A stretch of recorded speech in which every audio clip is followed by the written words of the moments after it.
Thank you so much, Eric. Okay, folks, thanks for your patience. The September 20th, 2021 meeting of the Seattle City Council will now come to order. It's 2:09 p.m. I'm Lorena Gonzalez, President of the Council. Will the clerk please call the roll? Councilmember Sawant. Present. Councilmember Strauss. Present. Councilmember Herbold. Here. Councilmember Juarez. Here. Councilmember Lewis. Present. Councilmember Morales. Here. Councilmember Mosqueda. Present. Councilmember Peterson. Here. Council President Gonzalez. Here. 9 present. Thank you so much. Presentations. We have 2 presentations this afternoon. The first one is a presentation from me in my office, so I'll go ahead and present that now. I do have a proclamation declaring September 2021 as Childhood Cancer Awareness Month. I will first present the proclamation, and then I'll open up the floor to comments from council members. After we hear from council members, we will suspend the rules to allow our guests to accept the proclamation and provide some brief comments to the council and members of the viewing public. Okay, let's see. Here we go. Apologies, I'm having trouble locating my actual proclamation. It's not linked in my materials. Give me just a second.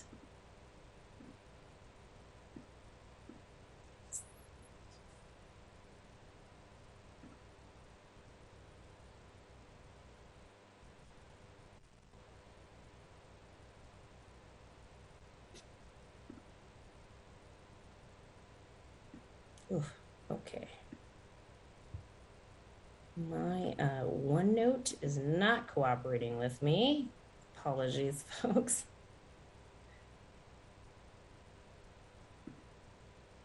There it is. Got it. Too many clicks of too many buttons, folks. Thanks so much for bearing with me here. Okay. Proclamation. I'm going to go ahead and read from the proclamation before presenting it. Whereas the American Cancer Fund for Children and Kids Cancer Connection report cancer is the leading cause of death by disease among U.S. children between infancy and age 15.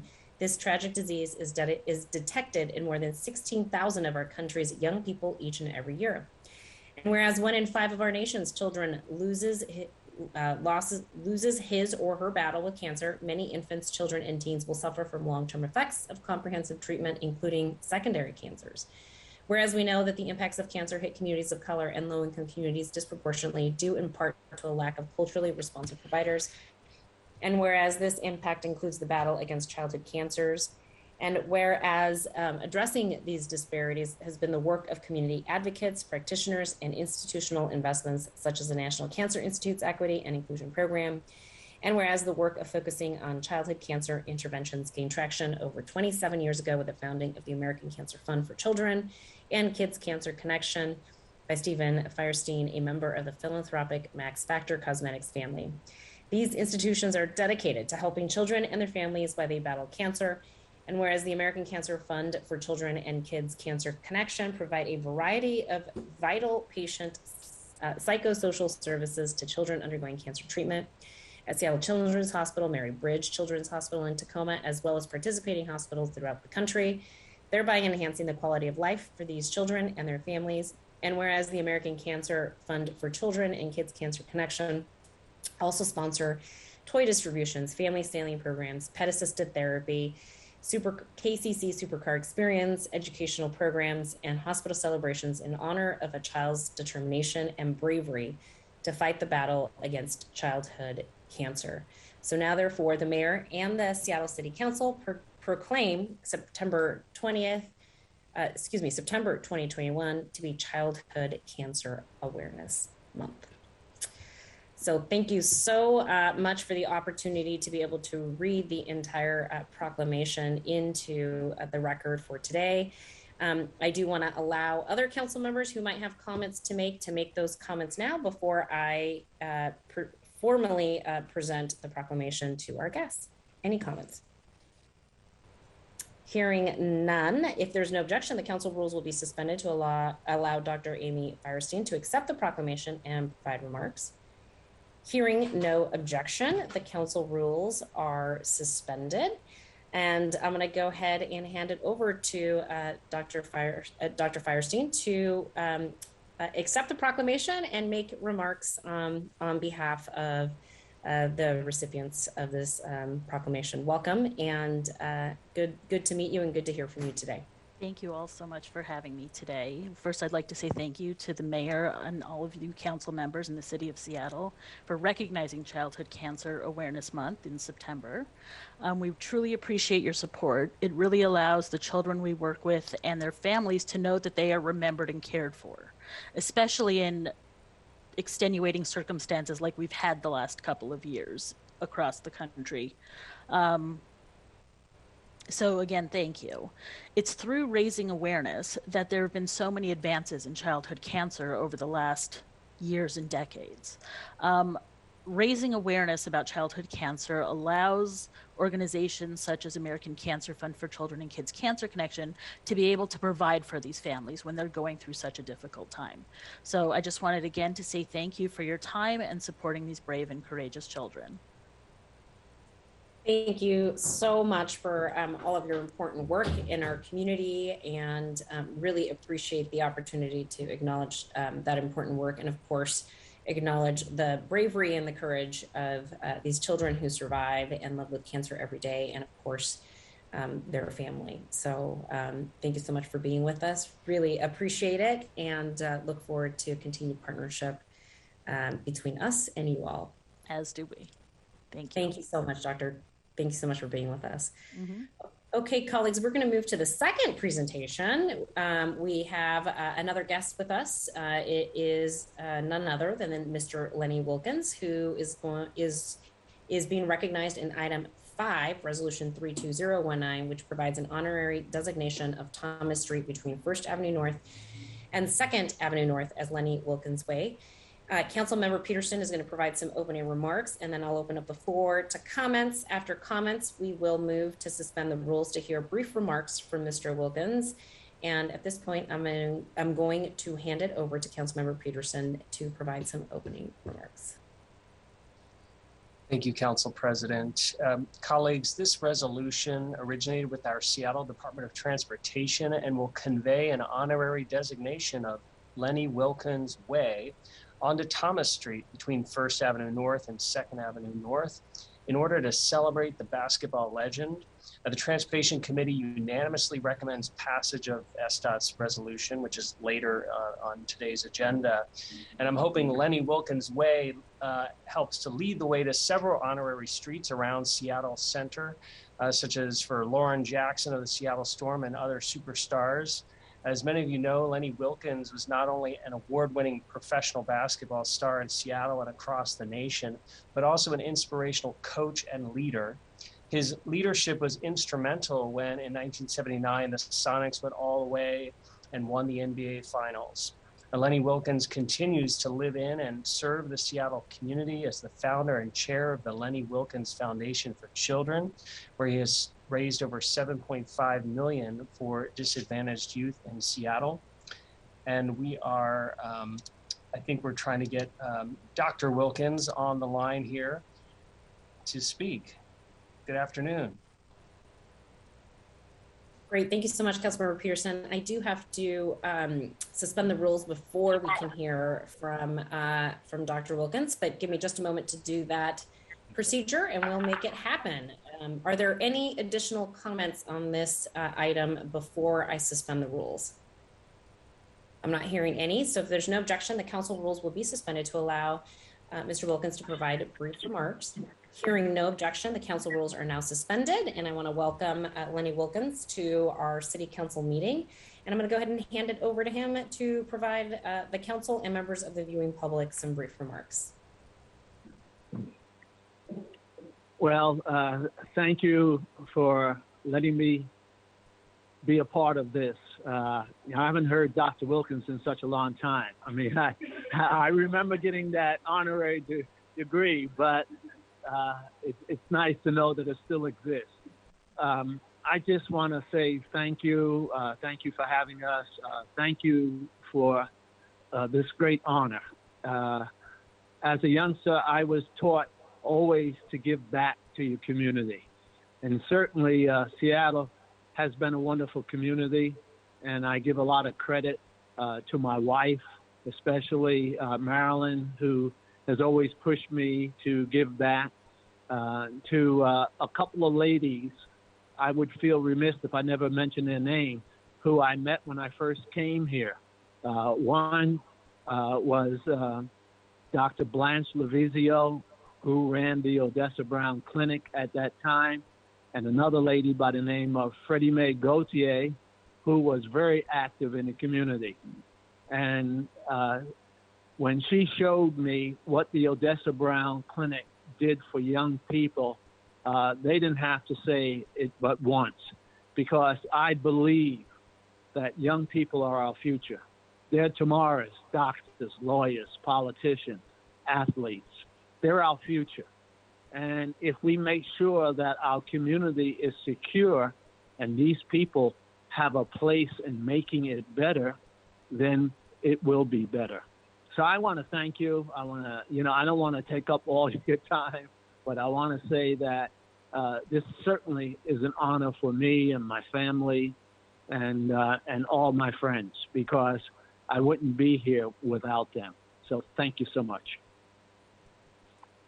Thank you so much, Mr. Wilkens, for those wonderful remarks and reminder of how important it is to give back to our community. Really appreciate an opportunity to recognize the contributions you have made to our community, and look forward to being able to consider the resolution in our agenda further along today. So thank you so much for being with us. Appreciate your time and your comments. Okay, folks, we're going to go ahead and move to approval of the minutes. The minutes of the City Council meeting of September 13th, 2021 have been reviewed. If there's no objection, the minutes will be signed. Hearing no objection, the minutes are being signed. Will the clerk please affix my signature to the minutes? If there is no objection, the introduction and referral calendar will be adopted. Hearing no objection, the introduction and referral calendar is adopted. If there's no objection, the agenda will be adopted. Hearing no objection, the agenda is adopted. Colleagues, at this time, we will open the remote public comment period for items on the City Council agenda, introduction and referral calendar, and the Council's work program. As a reminder, there is a separate public hearing on Council Bill 120157 relating to affordable housing on, on property owned or controlled by religious organizations. That public hearing will begin after the conclusion of this general public comment period. I want to thank everyone for their ongoing patience and cooperation as we continue to operate this remote public comment system. It does remain our strong intent to have remote public comment regularly included on meeting agendas. However, as a reminder, the City Council reserves the right to end or eliminate these public comment periods at any point if we deem that the system is being abused or is no longer suitable for allowing our meetings to be conducted efficiently and effectively. I'll moderate the public comment period in the following manner. The public comment period for this meeting was scheduled to be 20 minutes, with each speaker having up to 2 minutes to speak. However, we have over 50 people. I think we're almost over 60 people at this point for the public comment today. In an effort to hear from as many, if not all, of those individuals who signed up for public comment, I'm going to extend the public comment period, but shorten the amount of time provided to each person from 2 minutes to 1 minute. This should allow us to hear from just about everyone who pre-registered for public comment. So if there's no objection, the public comment period will be extended to a total of 60 minutes for today. Hearing no objection, the public comment period is extended to 60 minutes. I'll call on speakers in the order in which they pre-registered to provide public comment on our website. Speakers must call in from the phone number used for this registration and using the meeting phone number ID and passcode that was emailed to them upon confirmation. This number is different than the general meeting listen line call-in information. Once I call your name, staff will unmute your microphone. You're going to hear a prompt of "you have been unmuted." After you hear that prompt, please press *6 before speaking so we can hear you. Please start by stating your name, the item that you are addressing, and then you are welcome to give us your public comment. Please remember that your comment should relate to an item on today's agenda, the introduction referral calendar, or the council's work program. Speakers will hear a chime when 10 seconds are left of your allotted time. Once you hear the chime, please begin to wrap up your comment. If you don't end your comments at the end of the 1 minute you've been allotted, your microphone will be muted to allow us to call on the next speaker. Once you've completed your public comment, please disconnect from the line. And if you plan to continue allowing this meeting, if you continue following this meeting, you can do so via Seattle channel or the listening options listed on the agenda. Public comment period is now open. We're going to go ahead and begin with the first speaker on the list. Again, after you hear the prompt of "you have been unmuted," you have to press *6 first before we can hear you. So the first speaker is Howard Gale, followed by Jonah Silverstein. Good afternoon. Howard Gale, District 7. In support of the bill before you today to end Seattle police training in countries that violate human rights, I, as a Jew with family and friends in Israel, would like to help you better understand the people you will hear from today who claim to be against this bill and claim to be defending Israel. You will hear repeatedly that this bill is really designed to single out Israel. Well, this bill does not single out Israel. This decades-old form of sophistry is used against anyone and anything that tries to hold Israel accountable for human rights violations. Countries, like people, always need to be held accountable for the wrongs they commit. No individual anywhere has successfully argued before a court that they should be immune from prosecution because there are people out there that have committed worse crimes. Neither should countries. The folks making these absurd arguments stand against the efforts of Israeli human rights workers to make Israel a better country. Pass this legislation and hold all countries to the same standard. Thank you. Thank you for calling in today. Next up is Jonah Silverstein, and then after Jonah will be Daniel Kavanaugh.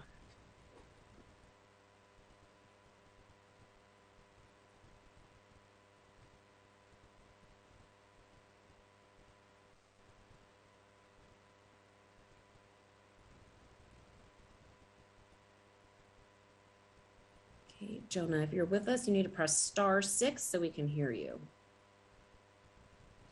There you go. You should Hi, sorry, can you hear me? Yep, we can hear you. Go ahead. Hi, I'm Jonah. I am a resident of District 3, and I'm a student at the University of Washington. I'm a proud Jewish constituent and a proud member of Congregation Beth Shalom in Seattle. I am calling in support of CB 12142, which would end SPD trainings with countries that consistently violate human rights. I wanted to make it clear that I support the amendment pushed by Councilmember Sawant, which would make this legislation much more coherent and set a standard for international law and human rights around the world that SPD could not find a loophole for. And you're going to hear a lot today from people who are against this legislation, who say that this is singling out Israel, and that the SPD needs to train with countries that violate human rights, and that is false, and I completely reject it. Support this bill. Thank you. Thank you so much. Next up is Daniel Kavanaugh. Wait for Daniel to get on the line here. Hey, my name's Dan. I live in First Hill. I'm a renter. And Dan, can I interrupt you just really quickly? Sure. Yep. So I have you registered as both wanting to give comment in general public comment, but also related to the public hearing, which is a different council. Yeah, you can just put me down for general public comment because Cool. I just wasn't sure what that meant. Yeah. Okay, yeah, understandable. Go ahead. Yeah, go ahead and start over the clock. Yeah, my name's Dan. I'm a renter in First Hill, and I'm a member of Socialist Alternative, and I really want to say thank you to the hundreds of rank-and-file activists and organizers within the Deadly Exchange, Philistaniyat, Jewish Voice for Peace, the Seattle Education Association, Socialist Alternative, the Democratic Socialists of America, and Councilmember Sawant's office, who have been fighting to ban Seattle police from training with nation-states that have violated internationally agreed upon basic human rights. And I also want to thank Councilmembers Morales and Mosqueda for announcing today that you are co-sponsoring this legislation. But I actually just learned that Councilmember Strauss is proposing a hostile amendment to this bill that would create a giant loophole. His amendment would allow some of the worst human rights violators to train with Seattle Police Department. So I think council members should roundly reject this and vote no on Strauss's amendment, but vote yes on Sawant's amendments that are also supported by Morales and Mosqueda. Thank you for calling in. Next up is Peter Condit, followed by Shelby Handler.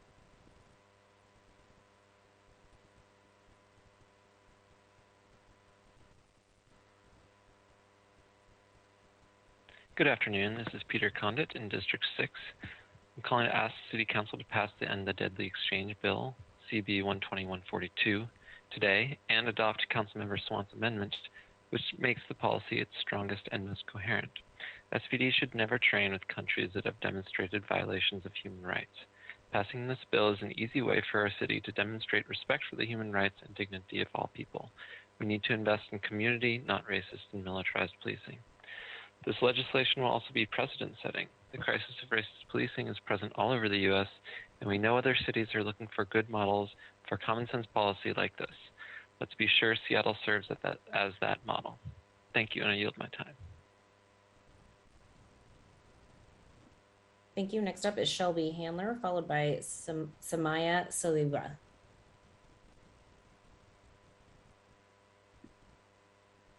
Hi there, my name is Shelby Handler, and I'm a proud Jewish renter from District 2 and a member of Kadima Reconstructionist Synagogue.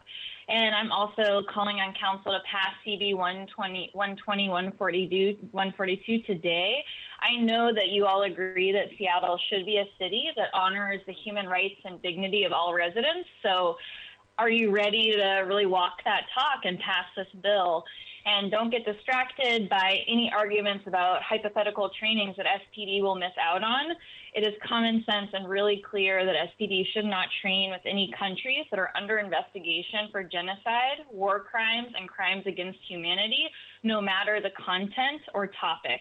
And I know that you all can get on board with this and really do what we want this city to be about, which is honoring the dignity of all residents and all people. So please pass it and pass Councilmember Sawant's amendment. Thank you all so much. Thank you for calling in. Next up is Samaya Saliba, and then after Samaya will be Navette Basker. Hi, my name is Samia Saliba. I'm a resident of District 3, and I'm calling in support of CB 12142 to end the deadly exchange. I also urge you to adopt Councilmember Sawant's amendment to make the policy as strong and coherent as possible. We know that a safe and healthy Seattle must be grounded in our city's respect for the human rights and dignity of all people. SPD has already shown documented patterns of violence and racism and are under court supervision for excessive force and racially biased policing. The current exchanges with militaries, such as the Israeli military, the second most common destination for these trainings after Canada, are an opportunity for SPD to exchange worst practices. Worst practices for the Israeli military means decades of documented human rights violations, surveillance, and torture practices. This violence has no place anywhere, but we can make sure it does not become common practice here. We must stop using our resources to support violations of international law. Instead, we should invest in Black-led, community-led safety. Investing in community makes us safe, not racist and militarized policing. Please support CB 12142 with Councilmember Sawant's amendment. Thank you. Thank you for calling in. Next up is Navette Basker, followed by Maxima Patashnik.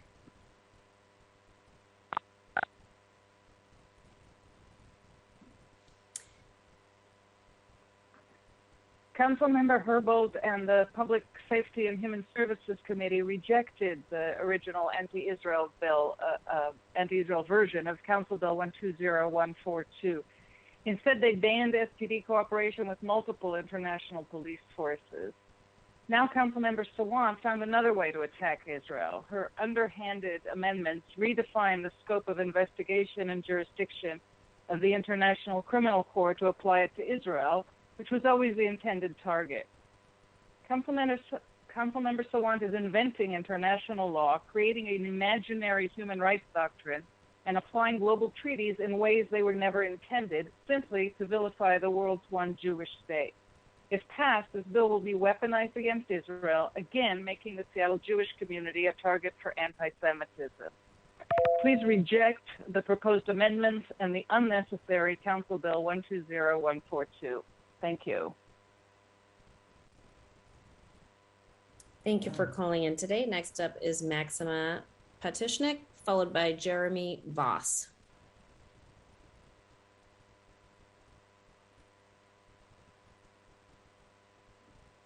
Maxima, just remember to press *6.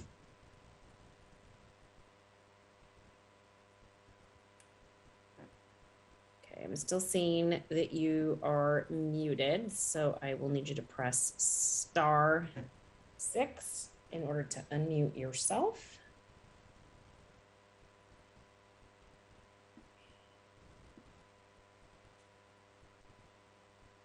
Still not able to hear you, Maxima. Try *6 one more time.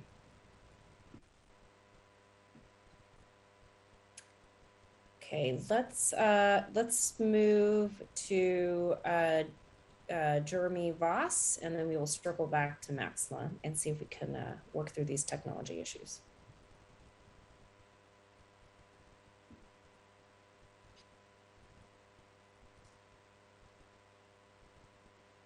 Go ahead, Jeremy.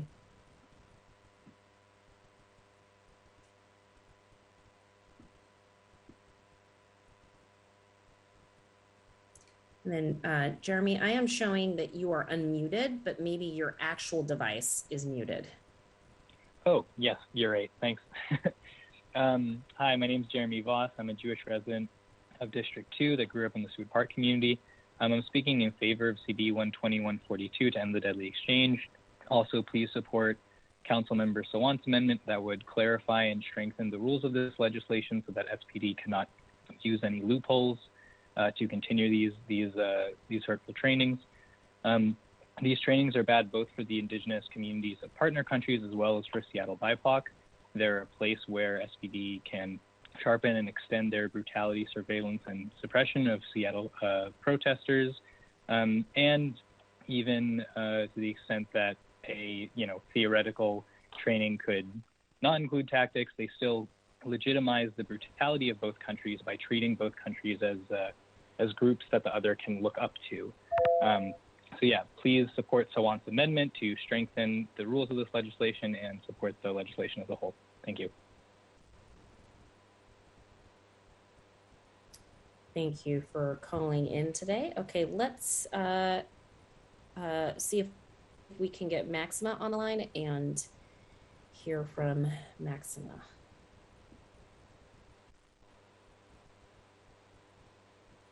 Oh, okay, Maxima showing up as not present now on my end. So we're gonna go ahead and move to Clara Prezant, followed by Dante Miola.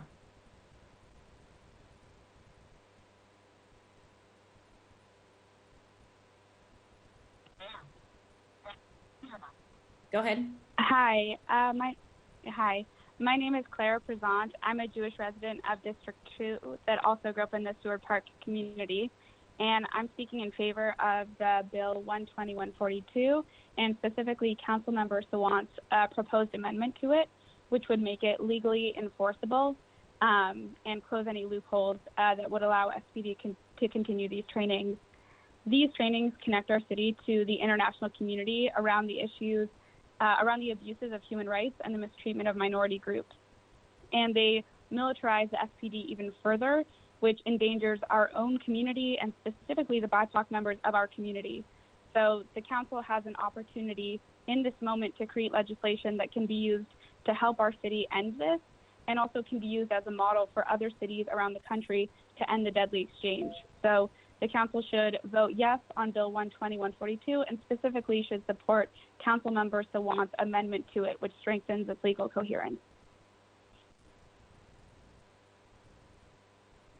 Thank you for calling in today. Next up is Dante Miola, followed by Amanda Foreman.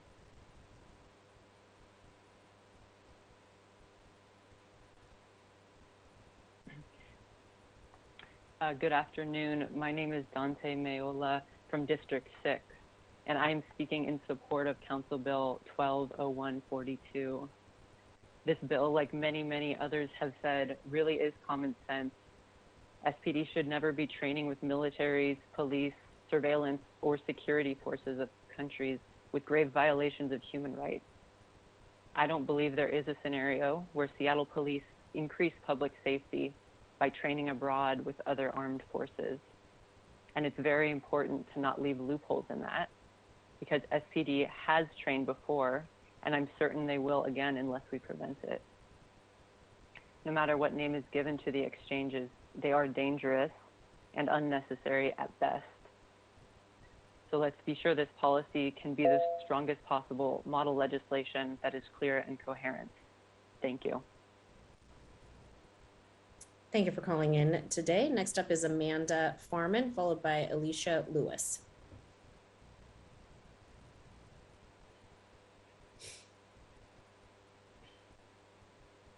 Hi there, my name is Amanda. I live in District 4 and I'm speaking in support also of CB 120-142, which would make it illegal for the Seattle Police Department to train with any country that violates human rights. As a Jewish Seattle resident who supports a free Palestine, it's extremely upsetting to hear people call this bill that would protect the rights of Seattle residents and persecuted Palestinians anti-Semitic. It is not. We cannot fight the real and deep threat of anti-Semitism if we falsely equate protecting human rights with anti-Semitism, and I urge City Council members to recognize this. Please pass Councilmember Sawant's amendment and reject Councilmember Strauss's amendment that would create loopholes. We need to take seriously the harm that SPD and police across this country have caused to Black and Brown communities, and sending police to train in countries that have violated human rights according to international law reinforces that the idea that the use of violence against communities is okay. We need to move away from militarized policing. Instead, our city should invest in community-led solutions for safety. Thank you. Thank you for calling in today. Next up is Alicia Lewis, followed by Blythe Serrano.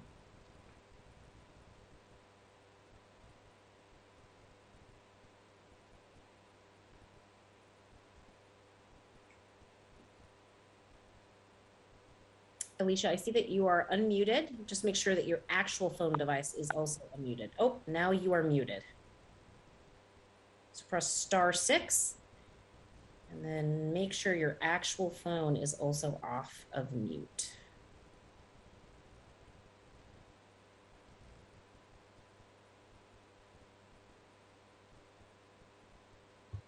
Alicia, one more time, press *6. See if we can get you back.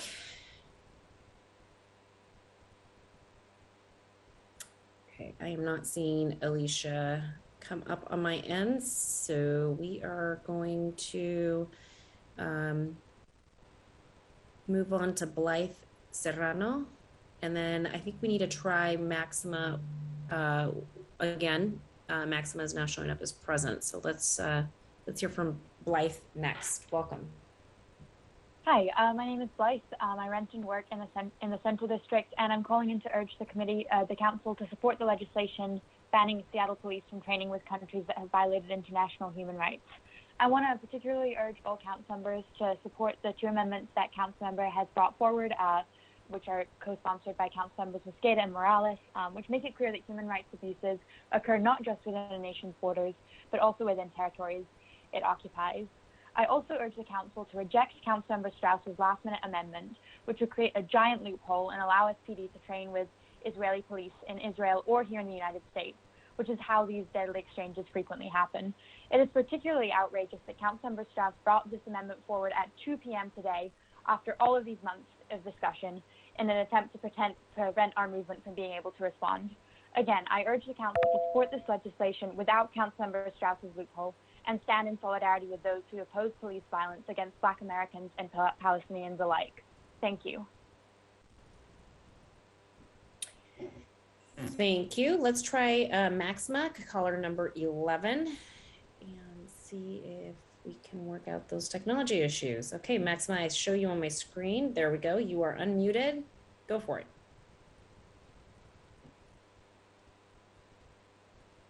Next, resident of District 2, I'm speaking this afternoon on behalf of the Jewish Federation of Greater Seattle in opposition to Council Bill 120142. We believe that every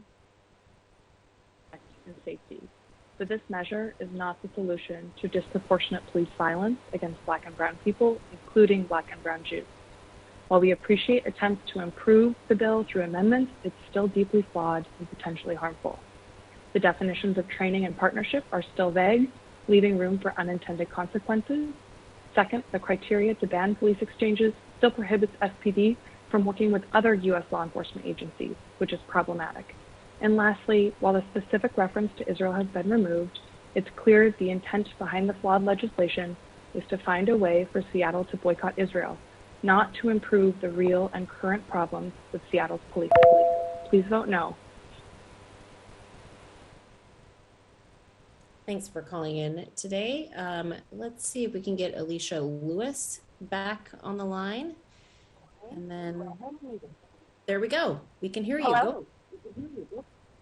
Okay, great. Yeah, my name's Alicia Lewis. I'm also calling to demand that City Council listen to hundreds of rank-and-file organizers, including Jewish Voices for Peace, by passing the End the Deadly Exchange legislation with council members who want amendments, and also rejecting the last-minute amendment from Councilmember Strauss that would significantly undermine this legislation.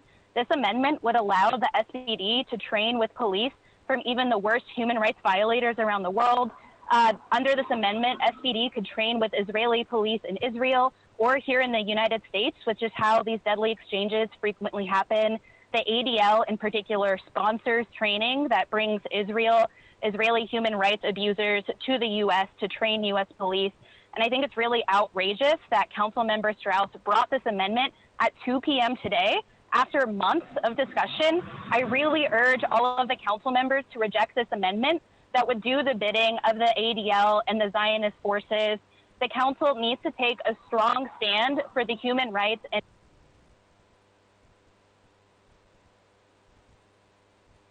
Thank you for calling in. Okay, next up is going to be Margot Stewart, followed by Sonia Ponath.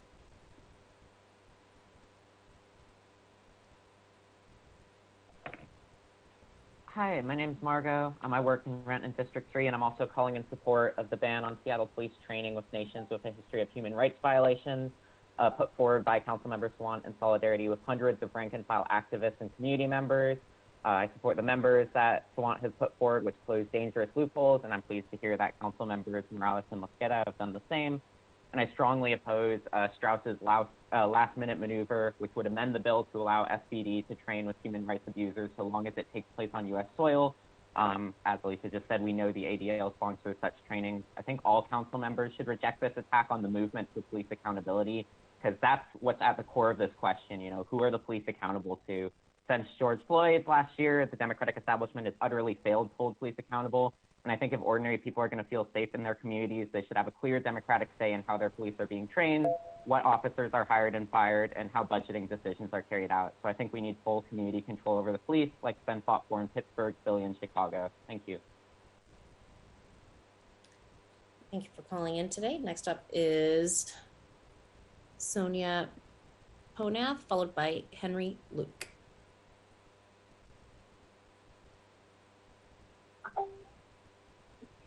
Hi, this is Sonia Ponath. I wanted to thank all the activists who've been organizing with Councilmember Sawant's office to ban Seattle police from training with nation states that have violated these internationally agreed upon basic human rights.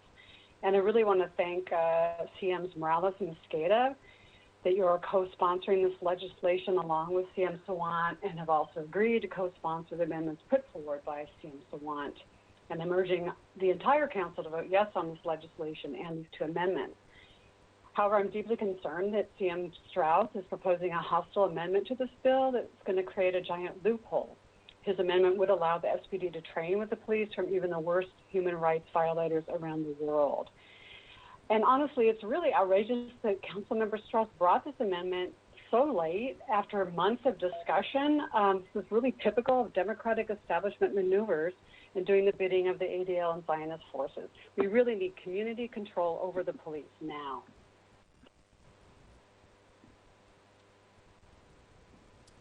Thank you for calling in today. Next up is Henry Luke, followed by Miri Cypred.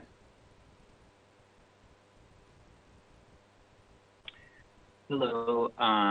I'm here on behalf of Anak Bayan South Seattle, a local Filipino youth and student organization. We're here to say we stand with our comrades in End the Deadly Exchange in Palestine, and we wholeheartedly support the introduction of legislation banning SPD training with the IDF and other foreign militaries who are well documented for their violations of human rights, international humanitarian law, and the Geneva Convention. Unless the intention is to train SPD to violate human rights and commit war crimes, there is no reason to send them to train with countries who are internationally recognized and condemned for doing so. We are confident that it will be remembered who was on the right and the wrong side of history. End the Deadly Exchange, pass Councilmember Sawant's amendment. Stop the violations of human rights from Seattle to the Philippines. Sign. Thank you for calling in today. Before I call the next speaker, I just want to note that we do have several speakers who are showing up as not present on my list that were signed up previously. We have Nishan Burns showing up as not present. We have Travana Thompson Wiley also showing up as not present on my list. Again, if you are listening, please double check that you are calling in to the right number with the ID and password given to you in your email confirmation, and that you are using the exact number that you used to register to call into that that information. If you call in, I'll make sure you have your 1 minute. Okay. Next up is Aisha Mansour, followed by Sonia Ponath.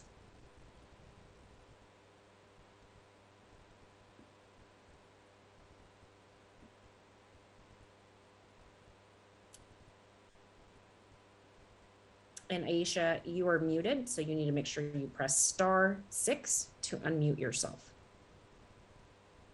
There you go.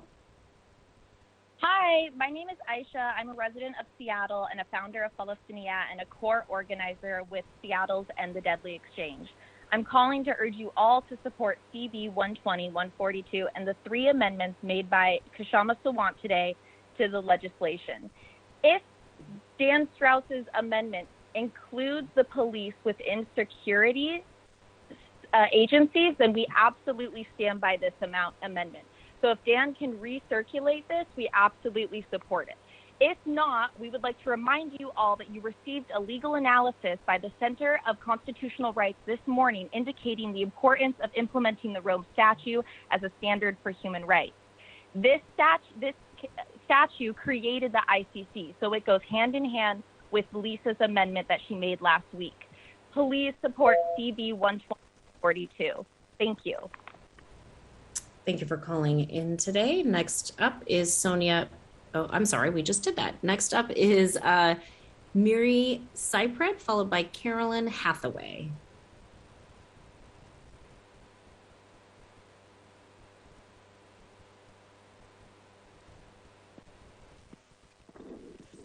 Hi, my name is Miri Cypers. On behalf of the Anti-Defamation League, we strongly oppose CB 120142. This ordinance has unintended consequences for public safety. Many countries would be restricted from partnering with SPD, and the term partnership is ill-defined and theoretically could prohibit SPD from extraditing foreign nationals, communicating with foreign law enforcement on sensitive public safety matters, liaising with law enforcement of local embassies, and sharing best practices. Additionally, the U.S. does not recognize the International Criminal Court, essentially creating a situation in which Seattle would recognize the jurisdiction of an international body the U.S. government has rejected. We hope our leaders, including law enforcement, are collaborative, open-minded, and innovative when it comes to our challenging issues. Instead, this ordinance seeks to stifle collaboration and cut Seattle's law enforcement off at a time of needed collaboration. I also just want to note, in a time of heightened anti-Semitism and bigotry, the many references. Thank you for calling in today. Next up is Carolyn Hathaway, followed by Kimberly Nesta.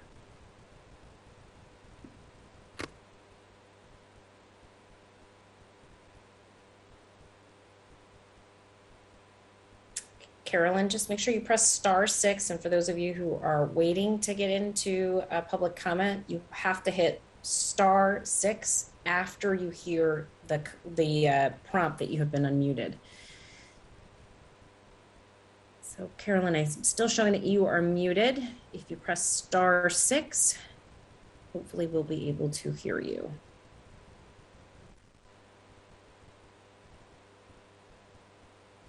I'm still not able to hear Carolyn. Let's move on to Kimberly Nesta, and we will circle back to Carol. Oh, I think we might have Carolyn now. Go ahead. You can hear me now. Yep. Okay, my name is Carolyn Hathaway. I would like to ask you to please refer those last-minute amendments proposed by council members who want this morning back to the committee. These amendments substantially change the ordinance, and they do require discussion. It's not right that the amendments were not available for public viewing until this morning. With those amendments, the City of Seattle foreign policy is not just contrary to the United States Department of State, but also conflict with the United Nations ordinance. The amendments widened its application to include many more countries, such as India and the United States. It's an unfair and it's dangerous to religious communities. Evidence is clear that this kind of ordinance has increased anti-Semitism locally and in other parts of the country. It's disingenuous. Please vote no or at least refer the last-minute amendments back to the committee. Thank you very much.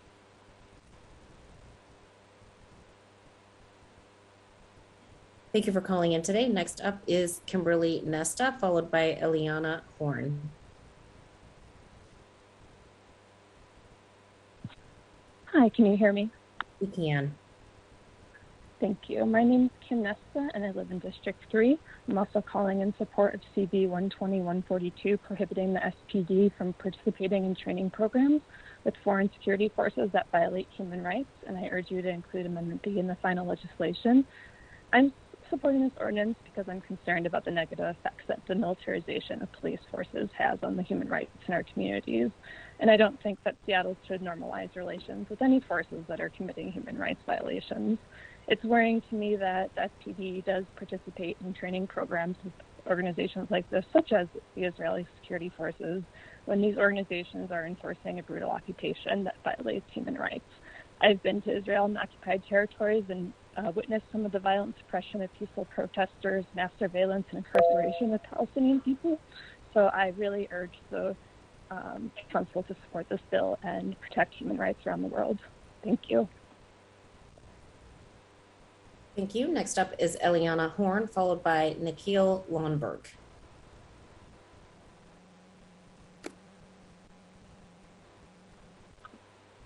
Hi, my name is Eliana Horn from District 2, and I'm speaking in support of Council Bill 120-142, ending Seattle Police training with any country committing international human rights violations.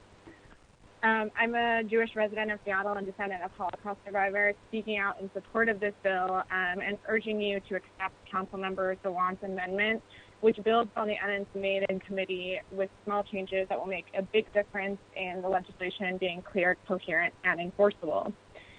The crisis of racist and militarized policing is true all over the U.S. and continues in Seattle. This bill is a common sense and really a bare minimum policy given Seattle City Council's commitment to end racist and militarized policing. This bill will ensure that Seattle police are not learning worst practices from human rights abusers. This bill is not anti-Semitic, and it will not result in increased targeting of Jewish community, as the really minimal commentators have claimed. Thank you for calling in today. Next up is Nikhil Lonberg, followed by Stephanie Fox.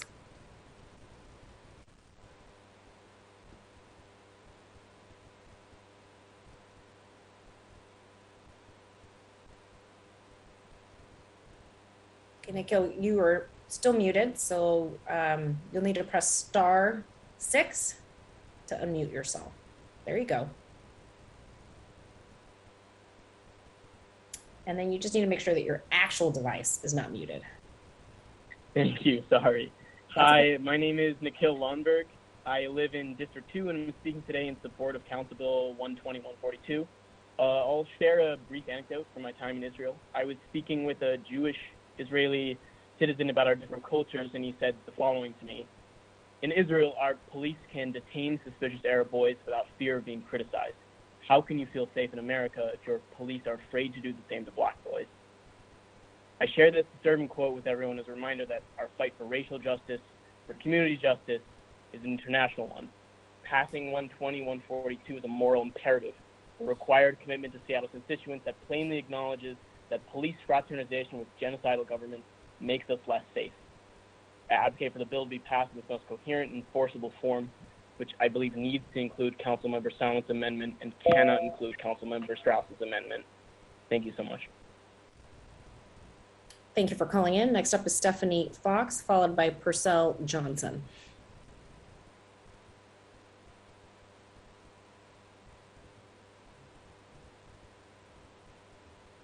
Hi, this is Stephanie.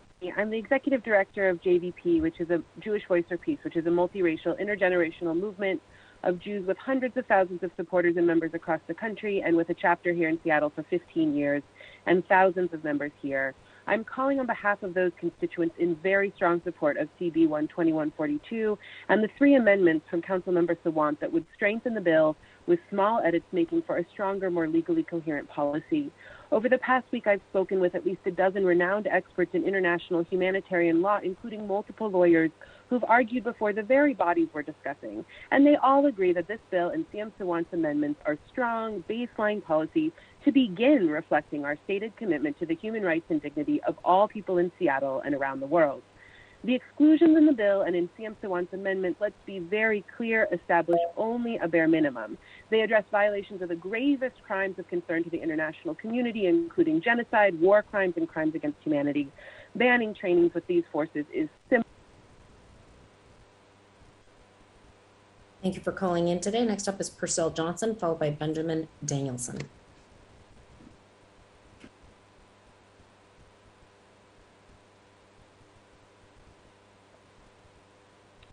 My name is Purcell Johnson, and I'm president of Castle Incorporated in Bellevue, Washington. I served with Lenny Wilkens as a lieutenant in the U.S. Army at Fort Lee, Virginia in 1960. Because of his commitment to young people as an Army lieutenant, Lenny has been recently nominated and accepted to the U.S. Army Quartermaster Hall of Fame. I would like to commend the council for recognizing Lenny for all that he has done for the youth of Seattle. Lenny's devotion to the youth has been very special, donating from his foundation millions of dollars to Odessa Brown Children's Clinic, from his days as a player to today. Kudos to you for your recognition. Thank you so much for calling in today. Next up is Benjamin Danielson, followed by Abby Brooke.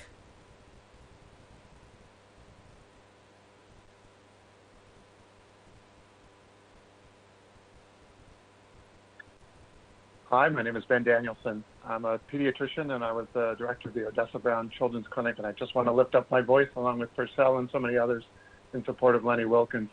Coach has lifted up and guided and supported and inspired Seattle for over half a century. That's who he is, thanks to the lessons of his childhood from his mother, who told him to let honesty and integrity define his character, and from his neighborhood residents like Jackie Robinson, who taught him that you had to complement your talents with character and intelligence in order to make a difference in the world. Now, Lenny has received way too many professional accolades to mention in this time frame, but for Coach, I think the gifts and honors you receive also have to be matched by the gifts and honors you bestow on others. And that's what he's done for Seattle, lifting up our future, lifting up our youth. That's his true life's work, which is the greatest gift any municipality should hope to receive. A street will carry everyone forward towards their future. It's most well-known and it's most unseen. Coach is that way too. I've seen him show up for the most famous person, but also when a teenager needed guidance. Now, if it were up to me, we would name the whole city in his honor. But a street is also having its own special significance. I picture street signs with his name on them, reminding us what integrity and character truly mean. A street reminding us that we are a city made even greater by the greatest, like Lenny Wilkens. A street getting you that much closer to your future, no matter who you are. Thank you. Thank you for calling in, Dr. Danielson. Next up is Abby Brooke, followed by Tazur Shupak.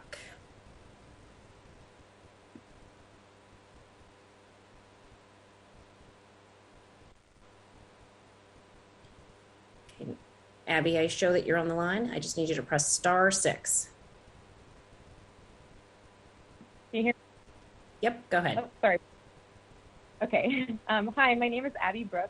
I'm a Jewish resident of District 3, and I'm speaking today in support of Council Bill 120142. This ordinance is in line with all of the calls for defunding and demilitarizing over the past year, and it would be a shame to miss this opportunity to show Seattle's commitment to its resident safety. This is simple. SPD should not be training in any capacity with countries under investigation for genocide, war crimes, and crimes against humanity, or any countries that have not committed to condemn these things by not ratifying their own statute. We must vote in support today of Council Bill 120142 and Shama's amendments, or any amendments that will ban training with police and military of countries that violate human rights. Thank you.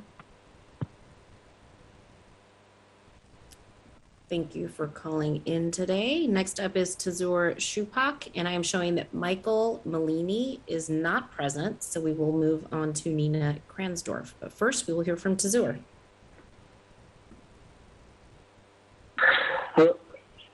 Hello, my name is Tazur Shupak. I was born and raised in Seward Park, and I'm a current resident of District 4. I'm a Jewish resident of Seattle. I speak to support the Amendment 12142 because it helps prevent future cooperation between violators of human rights. As a Jew that has been to Israel, has family members in Israel, and was educated in international human rights law in Israel, I can tell you that this is fully compliant with international human rights and recognizes the jurisdictional authority of the ICC as it has decided itself. It is also not anti-Semitic in any way to uphold any country or group of people to their international human rights obligations, despite the fact that they might not want those obligations to be upheld, as the United States and Israel have rescinded from the International Criminal Court and the Rome Statute. That does not mean that they are off the hook for their violations. Please pass this legislation along with the Kashama Sawant Amendment, which closes the loopholes and rejects Strauss's amendment.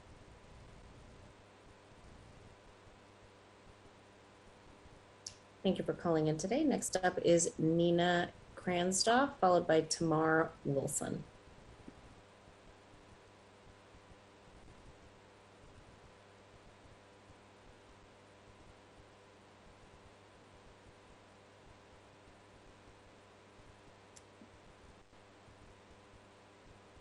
Okay, Nina, you just got to press *6 so we can hear you.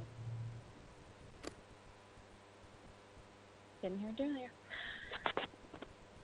Hi, this is Nina Kransdorf. I am a Jewish resident of District 6 and speaking today in support of Council Bill 12142. I would also like to speak in support of Shama's amendments that add ratification of the Rome Statute as a necessary qualification for SPD training. This amendment is actually in line with Herbold's amendment in public safety, which uses the ICC as the basis for humanitarian law. According to international law expert and attorney Catherine Gowder, Shama's amendments make this legislation in much stronger alignment with international law and must be adopted. This bill is common sense, and we do not need the SPD training with any foreign military, any police, any security forces or intelligence agencies that are violating in any country or violating international law. This is logical for the demilitarization of police and human rights in Seattle. Thank you for calling in today. Next up is Tamara Wilson, followed by Susan Kopelman.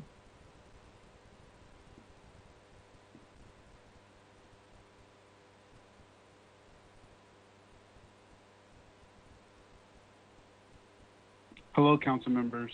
My name is Tamar Wilson. I live in Beacon Hill and I work in the Central District, and I'm also a Black Lives Matter organizer. Thank you for allowing me to speak in support of council members who wants two amendments to end the deadly exchange, and thank you to council members Morales and Mosqueda for co-sponsoring. I also want to say thank you to the hundreds of rank and file activists in this deadly exchange, Jewish Jewish Voice for Peace, Socialist Alternative, and DSA for helping to fight this battle. Last year's historic protest put a spotlight on the role of the police in the state under an exploitative system of capitalism. In many Democratic Party-controlled cities like Seattle, the police were allowed to carry out brutal and violent repression of peaceful protests. And Seattle is the only city in the country, thanks to Councilmember Sawant, that police were temporarily banned from using such oppressive tactics on protesters. For the last 8 years, SPD has sent top officers to Israel to train, and many human rights organizations have confirmed that the Israeli government is heading an apartheid state and currently aggressively committing human rights violations against the Palestinian people. In the past 4 years, SPD has killed 11 people, and it's clear that we don't need SPD learning whatever apartheid and human rights abuses tactics that they learn. Thank you for calling in today. Next up is Susan Kopelman, followed by Deborah Misaki.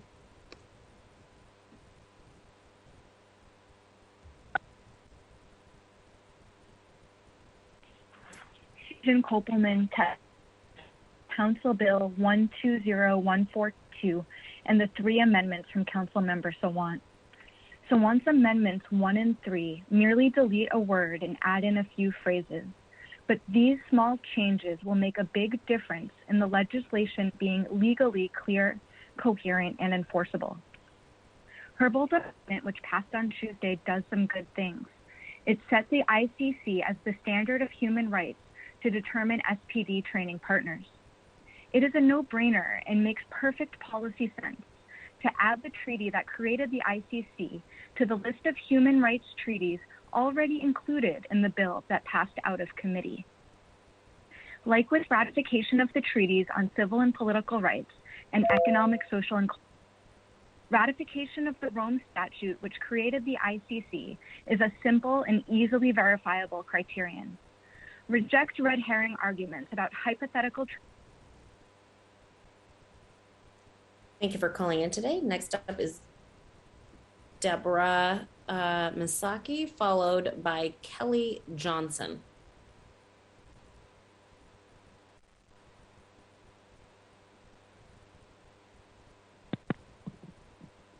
Hi, my name is Deborah Misaki, and I am a Jewish resident in District 2. My family is from both Eastern Europe and Iran, and all branches of my family have had to immigrate to either the U.S. or to Israel due to persecution or the threat of persecution. I'm calling today to speak, to urge you to pass CB 120-142 to end deadly police exchanges with all foreign militaries and police forces of countries that violate human rights. It's time to focus our energies and resources on making the people and communities of Seattle more safe, and that does not include using tax dollars to send members of the SPD to train with the military and police forces of countries who are violating human rights, sharing tactics and practices of oppression. Serious, thoughtful, and meaningful investment in our communities is what brings us all safety, and I thank you all for doing the right thing and supporting the human rights of people. Thank you. Next up is Kelly Johnson, and I'm showing that Shani Zuniga is not present. So then we will then hear from Jade Jost. Okay, so Kelly Johnson is next. *6. Hi, my name is Kelly Johnson. I am a Jewish resident of District 2, and I am calling to express my support for Council Bill 120-142. Passing this bill explicitly commits our city to the safety, respect, and dignity of all community members. We've seen over and over again the crisis of racist and militarized policing in our city and throughout the U.S. We need to take seriously the violence committed at the hands of the SPD. Human rights violators are not representatives of best practices. This is common sense, and we should not be collaborating with them in any way, shape, or form. This is why it's imperative that we pass this bill with Councilmember Sawant's amendment, as it makes the policy its strongest and most coherent. I strongly urge you to pass this bill and demonstrate your commitment to the safety of the Seattle community and your rejection of violent and racist policing. Thank you. Thank you for calling in today. Next up is going to be, let me get back here to, looks like we have Cricket Keating, followed by Jade Jost.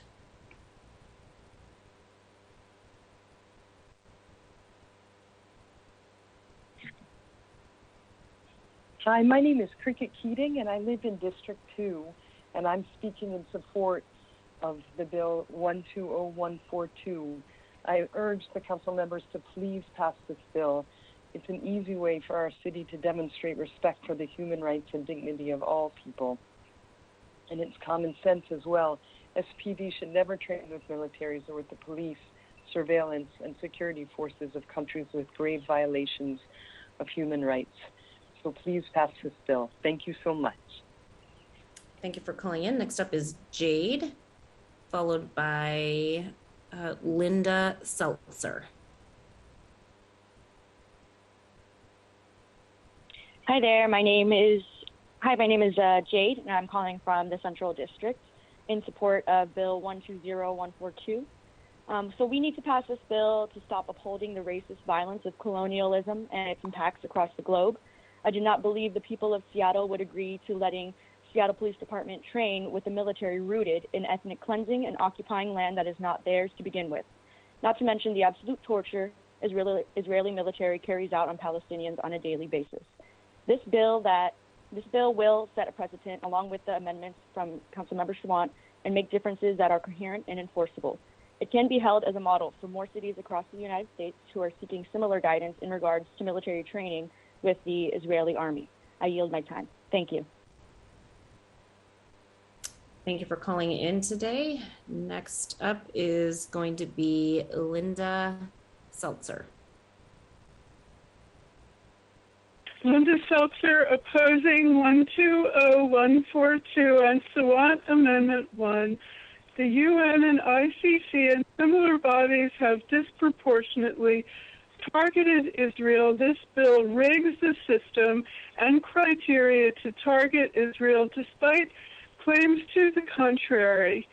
Deadly exchange is a made-up conspiracy theory, whitewashing the history of U.S. racism and scapegoating Israel for excessive use of force. Read the history of the Jews in Iraq and Arab countries. We don't hear anyone here talking about police brutality in Arab countries. Let's hear some balanced reporting. Thank you. Thank you for calling in today. Next up is, this list is rather busy, so my apologies, colleagues, as I filter through this. The next speaker is Randy Kessler, and I'm showing Jim Silt is registered but not present. So then we will move to Randy Wilkens. Next up is Randy Kessler, *6. Hi, good afternoon, Council. I'm asking you today to vote no on Council Bill 120142. This misguided ordinance is based on a false narrative that too many people have accepted as truth. The narrative blames the centuries-old issue of police brutality and racism in America on police exchange programs between American law enforcement, and if we're being honest, only other one country is blamed, and that's Israel. Now, since there's been zero SPD training in Israel since 2015, and there are no plans to conduct any, this ordinance wastes valuable time solving a non-existent problem while creating a host of new public safety issues. The ordinance would have unintended consequences that would further jeopardize public safety, such as limiting the ability of SPD to coordinate with foreign police agencies on important issues like human trafficking or coordinating security for foreign leaders who may wish to visit Seattle. So at a time when we have real pressing issues relating to public safety in this city, please oppose this.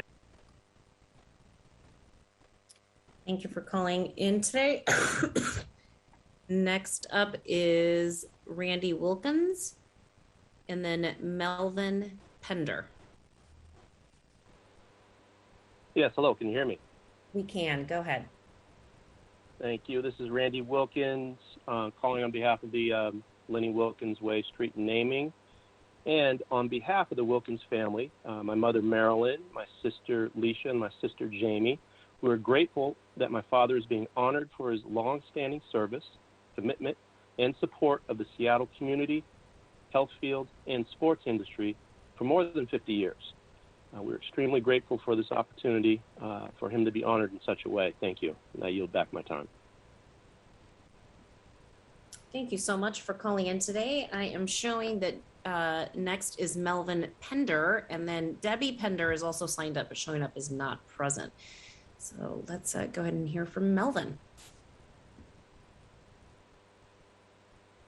Just press *6 so we can hear you.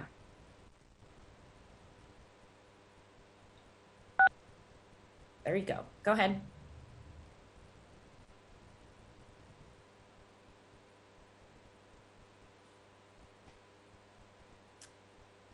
Okay, Melvin, you should be unmuted now. Just make sure your actual device is also unmuted. Can you hear me now? Yep, there you go. Can you hear me? Yes, yes, we can. My name is Dr. Mel Pender. I'm a two-time Olympian and a retired disabled vet, Vietnam vet. I was able to get a job during the time that Lenny was coaching in Atlanta. Not only did he coach the team in Atlanta, he was very busy in the community helping young people. He's one of the top coaches that I ever met. And also, I'd like to say that when I was in Vietnam, I followed his career. But while in Atlanta, he showed a lot of poise and love for young people. He was one of the top coaches and top basketball players in the history of the game. I heard someone say he should not be named by one street, but should name for every street in Seattle, Washington. Thank you very much for this great honor for Wilkens. Thank you so much. Appreciate it. Thank you.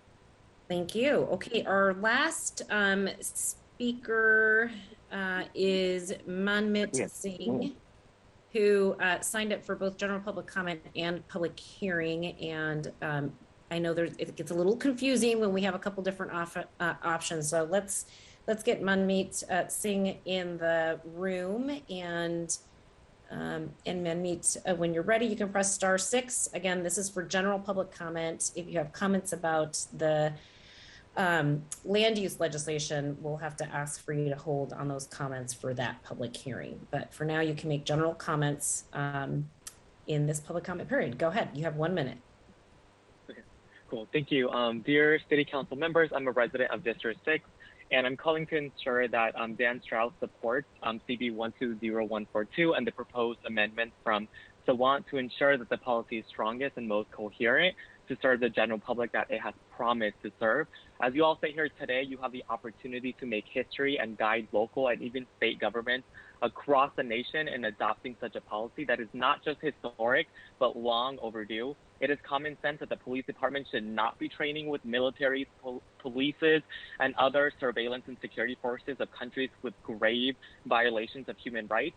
Now, you have this opportunity and the responsibility to demilitarize the police, and I'm asking you to be on the right side of the history and pass Council Bill 120142 with Councilmember Sawant's amendment. Thank you for your time. Thank you for calling in. I'm going to also call into the room now Shamir Tana. Looks like there might have been an accidental sign up for the public hearing on that, but the desire is to give public comment on other matters. So let's go ahead and pull up caller number 56. It was Shamir Tana. Okay, Shamir, go ahead and press *6. We'll go ahead and unmute you. Go ahead. Oh, thank you for taking my call. My name is Shamir Tana. I'm a resident in District 7. I'm calling strong support of CB 120142 to stop SPD training with militaries that are in violation of human rights according to international bodies like the UN. These are not opinions. This is international law. Passing this bill is a necessary way for our city to demonstrate respect for human rights and dignity for all people. It is common sense, and there's absolutely no reason that SPD or any police matter for that matter should be training with militaries or police or security forces with internally documented grave violations of human rights. I also strongly urge to adopt Councilmember Sawant's amendment, which makes the policy its strongest and most coherent. Thank you for the time. Thank you. Okay, I'm going to do one quick scan here. colleagues and members of the public, I do appreciate your patience. I know that it was a little confusing. There were a couple different options for folks to sign up for public comment this morning. I think folks got a little confused between the land use bill and the legislation that is sponsored by Councilmember Sawant. So I just want to do one quick review here to make sure that those who wanted to give general public comment on this and not the land use bill are actually going to have an opportunity to do that before we go ahead and close out public comment. So I'm doing a quick scan here just to double check. Okay, I have someone who called in, who's actually wanting to call in favor of the resolution related to the designation of Lenny Wilkens as caller number 41. That's George Northcroft. George, why don't we go ahead and bring you into the room and give you your 1 minute.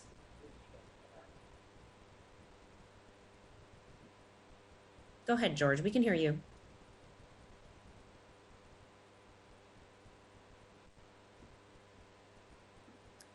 George, I thought we could hear you a second ago. Now we can't. Make sure your actual device is also unmuted.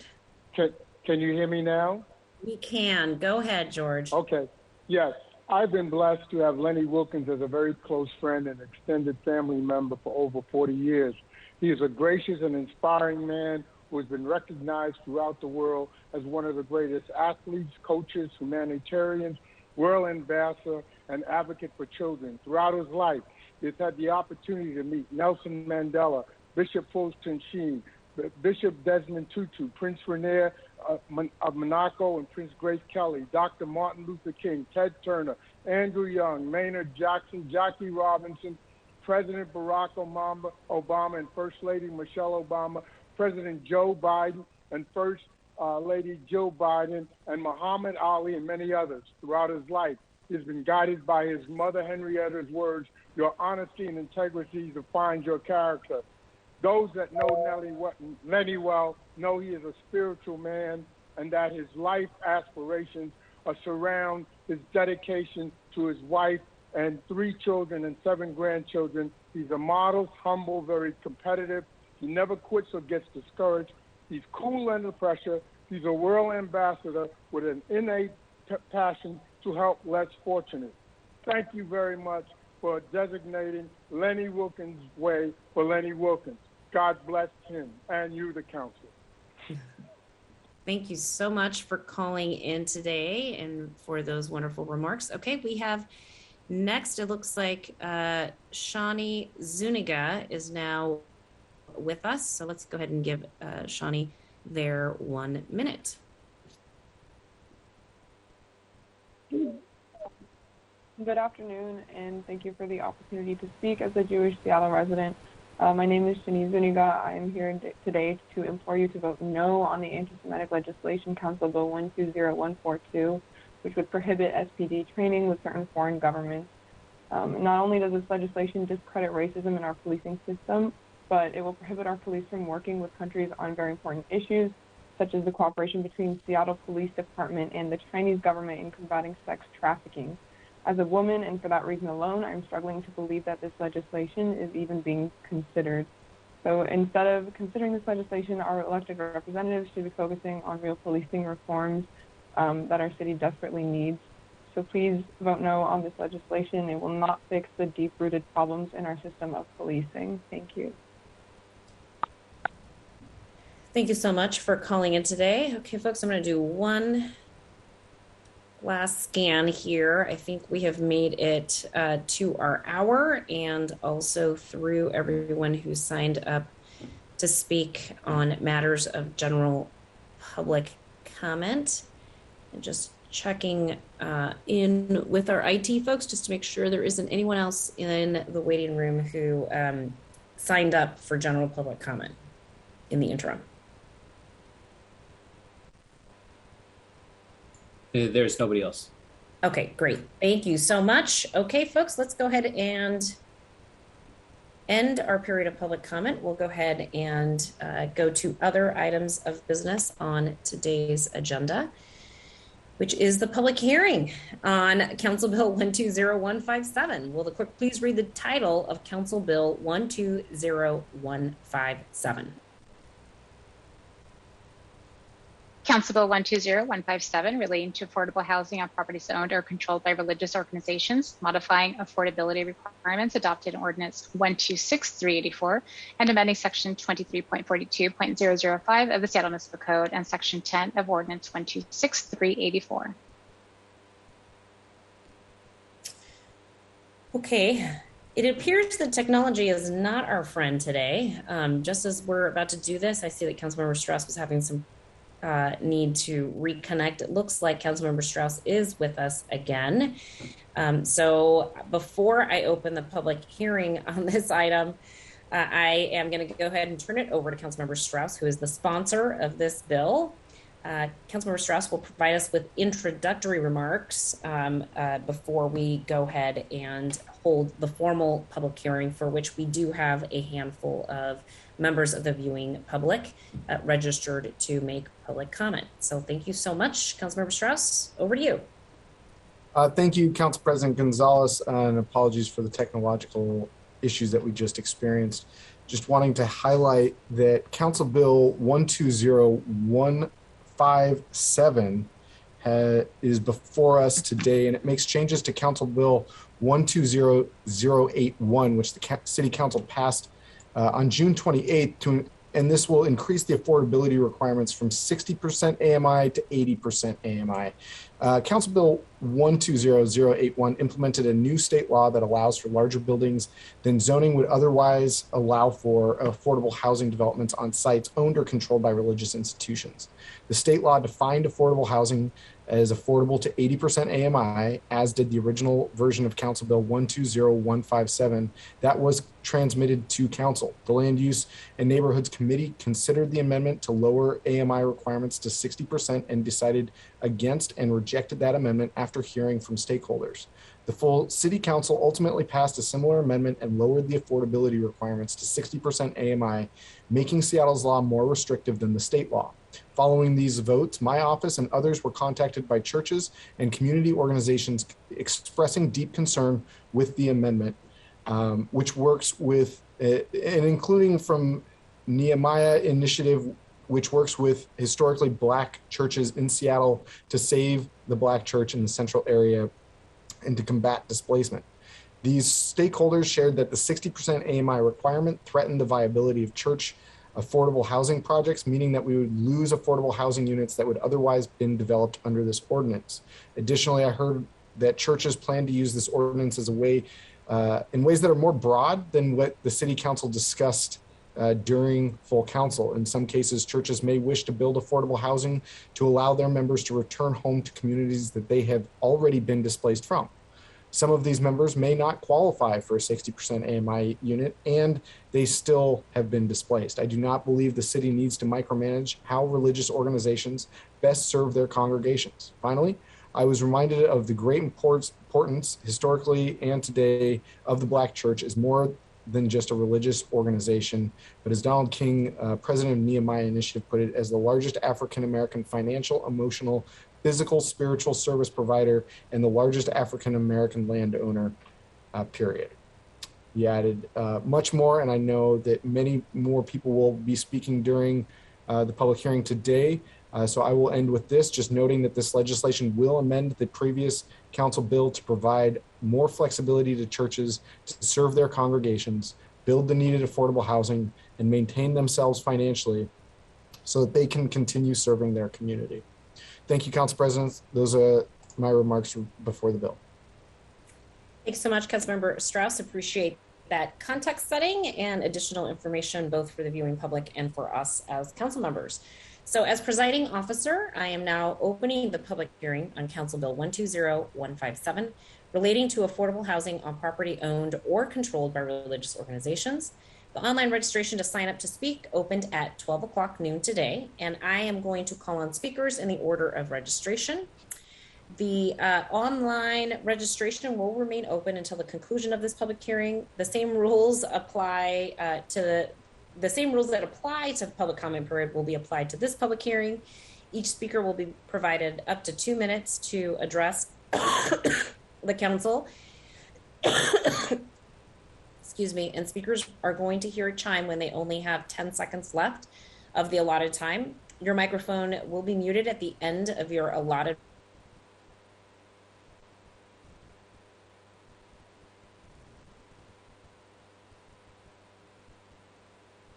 In their comments by stating their name. And again, you have to press *6 after you hear the prompt of "you have been unmuted."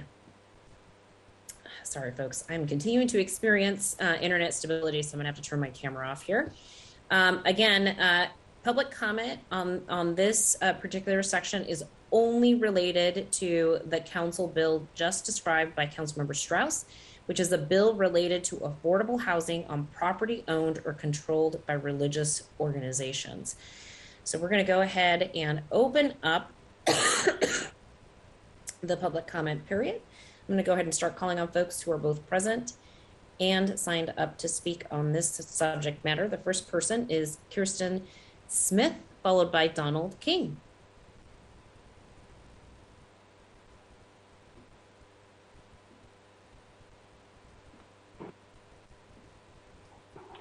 Good afternoon. My name is Kirsten Smith. I live in District 1, and I am policy staff at AIA Seattle, the American Institute of Architects.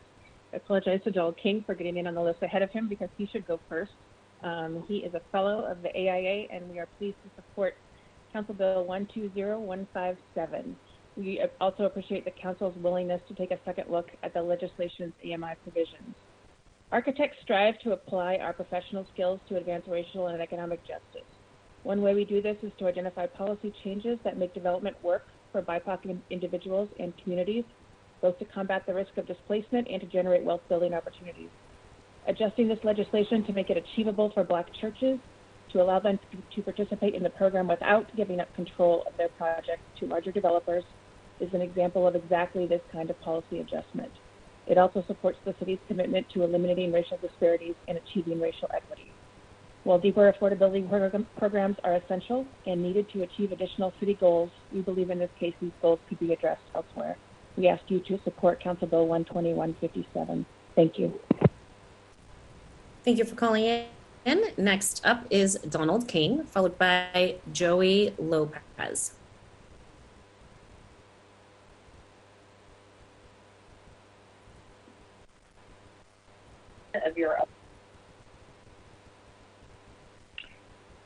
Good afternoon. This is Donald King. I am President and CEO of the Nehemiah Initiative of Seattle. Their comments by stating their name. And again, you have to press. Sorry. Nope, that's okay. We're all having, it is definitely, let's start the clock over again. Hold on a minute. I feel like today is extra Monday, so no worries. You have the full 2 minutes. Go ahead. Good, thank you. Again, my name is Donald King. I'm President and CEO of the Nehemiah Initiative. And it is the mission of the Nehemiah Initiative to primarily, one, save the historically Black churches, the predominantly Black churches of Central Seattle. And as part of that mission, we have two objectives in mind. One is to develop affordable housing on underutilized properties of the churches, which is quite abundant. And the second is to provide the church with income from the development of those properties for the churches to survive. So the churches can continue to do good, but also being well financially.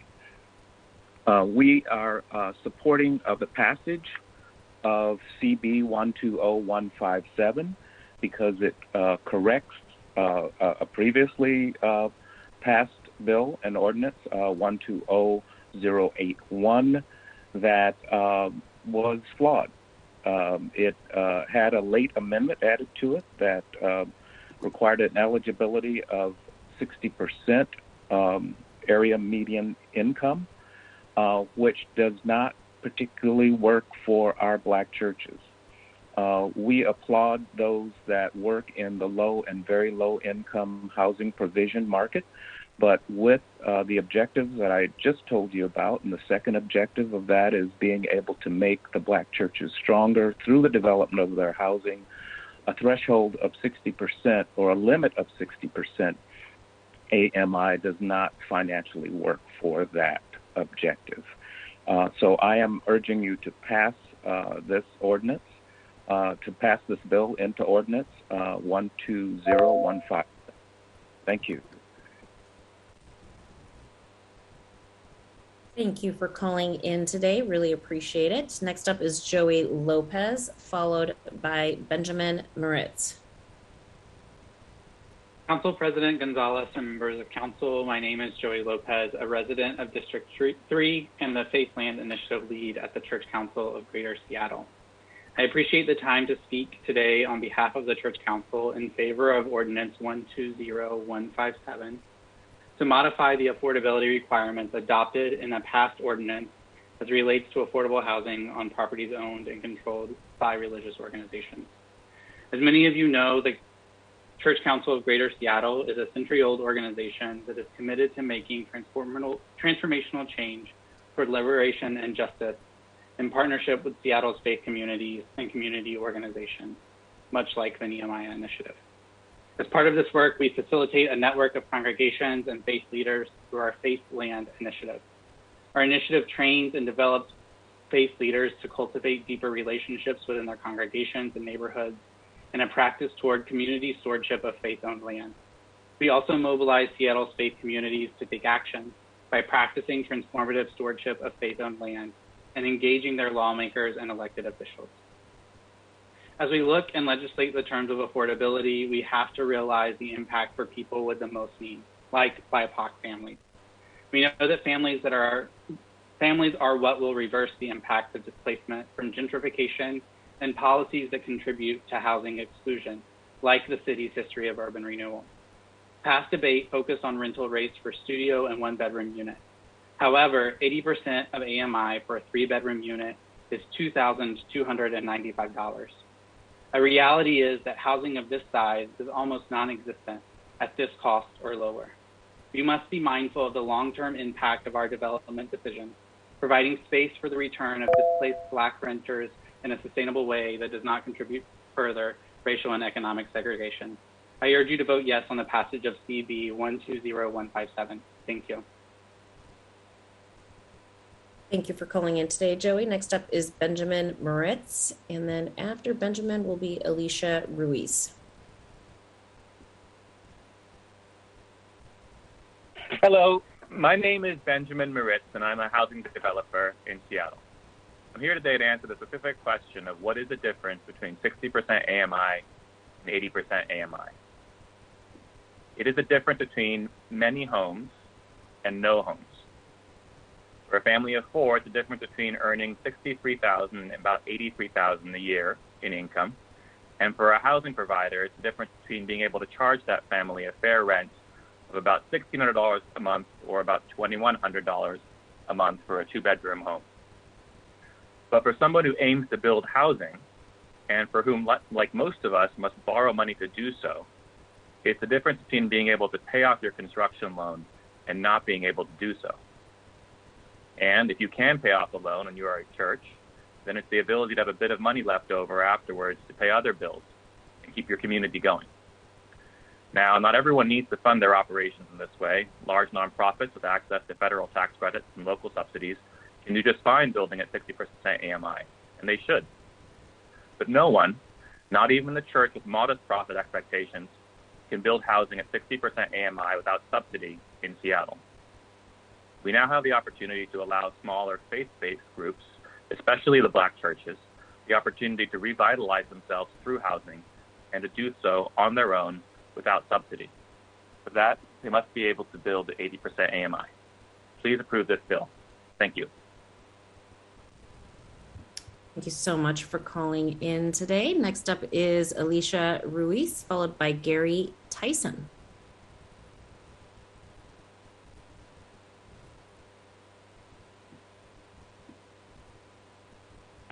Hi, my name is Alicia Ruiz, and I'm speaking today on behalf of the Master Builders Association of King and Snohomish County and our nearly 3,000 members.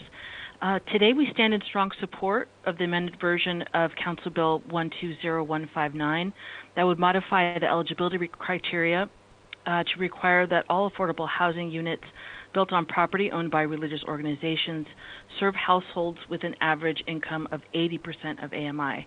The passage of this amended bill is an important step forward towards racial equality and also provide desperately needed affordable housing in our city. Thank you.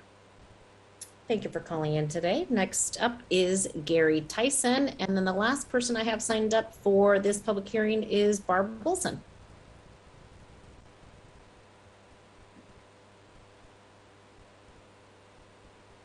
Looking for Gary Tyson, who is speaker number, oh, I'm sorry. Says we've already done Gary, but I think I just called on him. Do we still have speaker 50? There we go.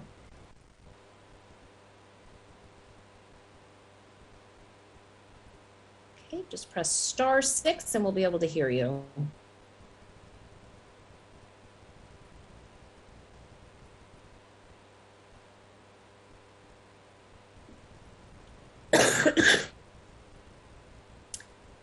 Gary, if you're with us, we just need you to press *6 on your end, and then we will be able to hear you.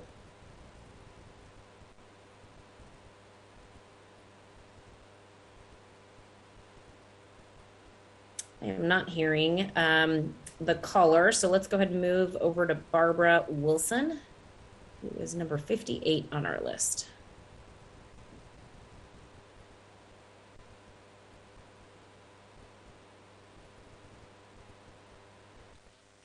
I'm Barbara Wilson, District 6, speaking in favor of 120157.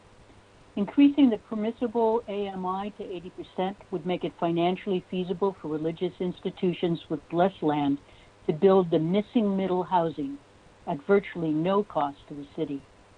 This approach to increasing Seattle's affordable housing exists because a dedicated group of small historical Black churches advocated for a state law requiring increasing density for such buildings on religious property.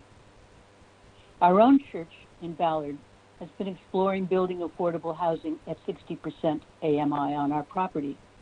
We're privileged to have a very large piece of property, but you should know that the part of the property used for such affordable housing will be reduced in value by half.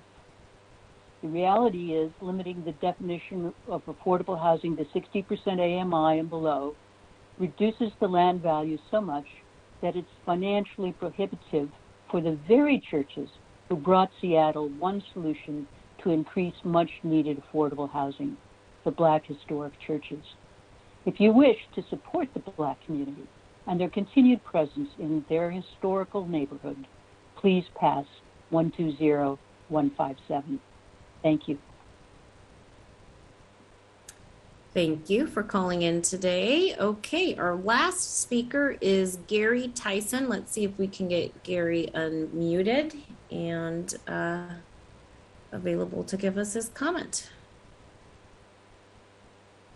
All you have to do is press *6 for us to be able to hear you.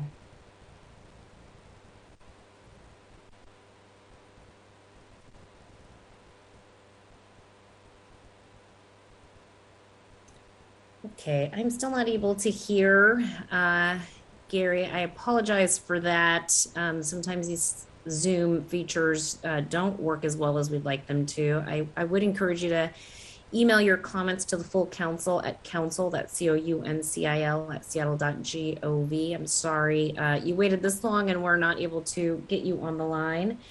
But I am going to go ahead and close out the period of public comment. I don't have any other individuals signed up to speak for this public hearing, and we're going to go ahead and move to other items of business on the agenda. Again, that was our last speaker remotely present to speak at this public hearing. The public hearing on Council Bill 120157 is now closed. This bill is scheduled for a vote at the September 27th, 2021 City Council meeting, and the council is still accepting comments via email at council@seattle.gov.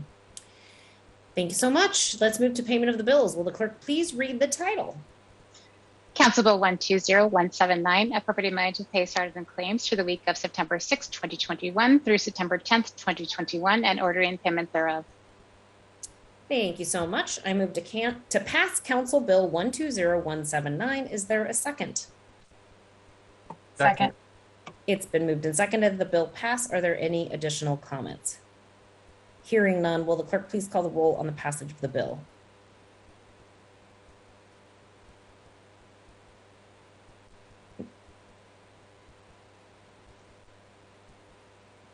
Go ahead, Madam Clerk. You can call the roll.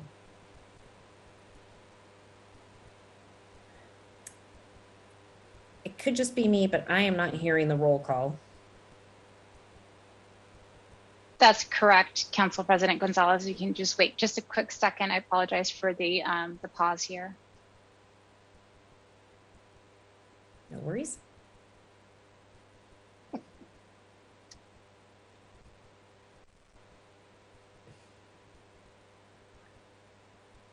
Councilmember Sawant? Yes. Councilmember Strauss? Yes. Councilmember Herbold? Yes. Councilmember Juarez? Aye. Councilmember Lewis? Yes. Councilmember Morales? Yes. Councilmember Mosqueda? Aye. Councilmember Peterson? Aye. Council President Gonzalez? Aye. 9 in favor, none opposed. The bill passes and the chair will sign it. Will the clerk please affix my signature to the legislation on my behalf? Will the clerk please read item 1 into the record? Agenda item 1, appointment 2034, appointment of Marquez J. Giddens as member of Family Education, Preschool, and Promise Levy Oversight Committee for a term to December 31st, 2022. Thank you so much. I move to confirm appointment 2034. Is there a second? Second. It's been moved and seconded to confirm the appointment. As sponsor of the item, I'll go ahead and address it first before opening the floor to comments, if any. Colleagues, this is an appointment to the Families Education, Preschool, and Promise Levy Oversight Committee. It is a mayoral appointment. Mr. Gittens brings over a decade of education advocacy with him to this appointment. He's worked extensively with youth to keep them on track to graduation through a number of roles at the Puget Sound Educational Service District, Peace Community Center, and most recently with the Seattle Housing Authority. Mr. Gittens brings a dedication to building systems that lead to equitable outcomes in education, and I am glad to support his appointment to the Levy Oversight Committee today. Are there any additional comments on the appointment? Hearing none, will the clerk please call the roll on the confirmation of the appointment? Sawant? Yes. Strauss? Yes. Herbold? Yes. Juarez? Yes. Lewis? Yes. Morales? Yes. Mosqueda? Aye. Peterson? Aye. President Gonzalez? Aye. 9 in favor, none opposed. The motion carries and the appointment is confirmed. Will the clerk please read item 2 into the record? Agenda item 2, appointment 2033, reappointment of David G. Jones as City Auditor for a term to December 13th, 2025. The committee recommends the appointment be confirmed. Thank you, Madam Clerk. As chair of the committee, I will provide the committee report and then open the floor to comments. Before us is the reappointment of David Jones to a 4th term as our Seattle City Auditor. I am thrilled to support this nomination, and he did receive unanimous support on his reappointment in my Governance and Education Committee last week.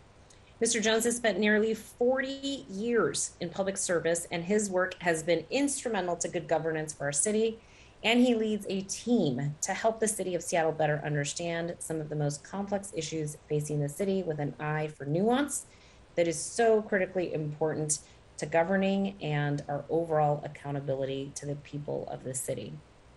As I noted this morning at council briefing, since January 2020, our city's auditing team has published 16 reports across critical issues facing our city, from homelessness to public utilities to transportation infrastructure spending. These audits include recommendations that can help the city reduce the $27.4 million annual funding gap for maintaining Seattle's bridges, improve services for customers with high electricity bills, improve services for unhoused neighbors, and improve oversight of SDOT surveillance technologies. And for those of you who may have missed the news, the City Auditor's Office has also been nationally recognized for much of the work that David has led. And I know David well enough to know that he will cede all credit to his staff for all of that tremendous award-winning work. His staff is a key part of his vision and his work at the City Auditor's office. And I've always appreciated David's willingness to give credit where credit is due, and that is to the folks who work for David, who don't oftentimes get the opportunity to be on the camera, but are always doing the really important work. But of course, Mr. Jones' leadership is vital to their ability to continue to meet our goals of good governance. And I hope that you all join me in supporting his reappointment today. Are there any comments from my colleagues on the appointment? Councilmember Strauss, please. Thank you, Council President. Just ahead of Auditor Jones's reappointment, want to thank you for allowing him to provide his annual report in your committee last week for the viewing public. It is a testament to his and his team's work over the years, and this year in particular. His team does audits on the sweetened beverage tax, secure scheduling for the 2-year impact, and they did both the sweetened beverage tax on the first year and 2 years. He's got the bridge impact report, city light billable polling attachments. He did audits on the homelessness contracts, which came out favorably, and so much more. Council President, you are correct. He continues to always raise up his staff, and it's a testament of a true leader. Also, there were a couple retirements from his team this year. Megumi I always get this wrong. Sorry, Megumi Sumathani and Robin Howe. So I just want to take this moment to lift up Megumi, Robin, and David. Auditor Jones, your incredible work. Excited to have you reappointed. Thank you so much. Councilmember Strauss, it's solidarity, you know. Today is one of those Mondays, and I appreciate that I'm not the only one who's struggling today. Next up is Councilmember Peterson, and then we will hear from Councilmember Lewis, and then Councilmember Herbold. Councilmember Peterson, please. Thank you, Council President. I did want to commend David Jones and his team for the audit they did on the city's bridges. And also, when we do receive the budget proposal from Mayor Durkin, I hope we take a hard look at the funding that's being proposed for the City Auditor's office. It's likely to require us to beef that up. I appreciate during the mid-year budget that there was an amendment to help to start that process, which was very helpful, and hope that we take a hard look at that budget going forward, because it really expands our bandwidth as a legislative branch to be able to have the auditor go in and verify information and just make sense out of complicated issues when we're trying to make policy decisions. It helps us to make those decisions correctly. So look forward to supporting the reappointment, and also supporting the office with the budget coming up. Thank you. Thank you so much, Councilmember Peterson. Appreciate that. Next up is Councilmember Lewis. Thank you, Madam President. I just want to briefly speak to my great enthusiasm today in voting to confirm Auditor Jones for another term. I have had an excellent time working with Auditor Jones on a variety of projects that overlap in the homelessness space, where the council has used its position to request a number of really critical audits, driving everything from garbage and needle collection from encampments to the former navigation team, to staffing assessments, to oversight of contracts. And the diligence and professionalism of the team David has put together is really impressive. I want to voice my support here in open session for Councilmember Peterson's comments about really taking a hard look at how we can enhance this role. I think it is really critical to take this opportunity to highlight that Auditor Jones is an officer of the legislative branch of government and is part of the oversight apparatus in our system of countervailing powers to provide adequate oversight of whether things are getting done, whether services are being delivered efficiently, and that we as a council should continue to enhance, expand, and protect that institution as we go forward to make sure services are delivered in the most effective, efficient, and impactful way. And I look forward to figuring out ways that we can give more resources to the auditor to expand the scope of how they can do that impactful work, and fully intend to support those measures, as Councilmember Peterson has indicated in the budget cycle. So thank you. Thank you so much, Councilmember Lewis. Councilmember Herbold.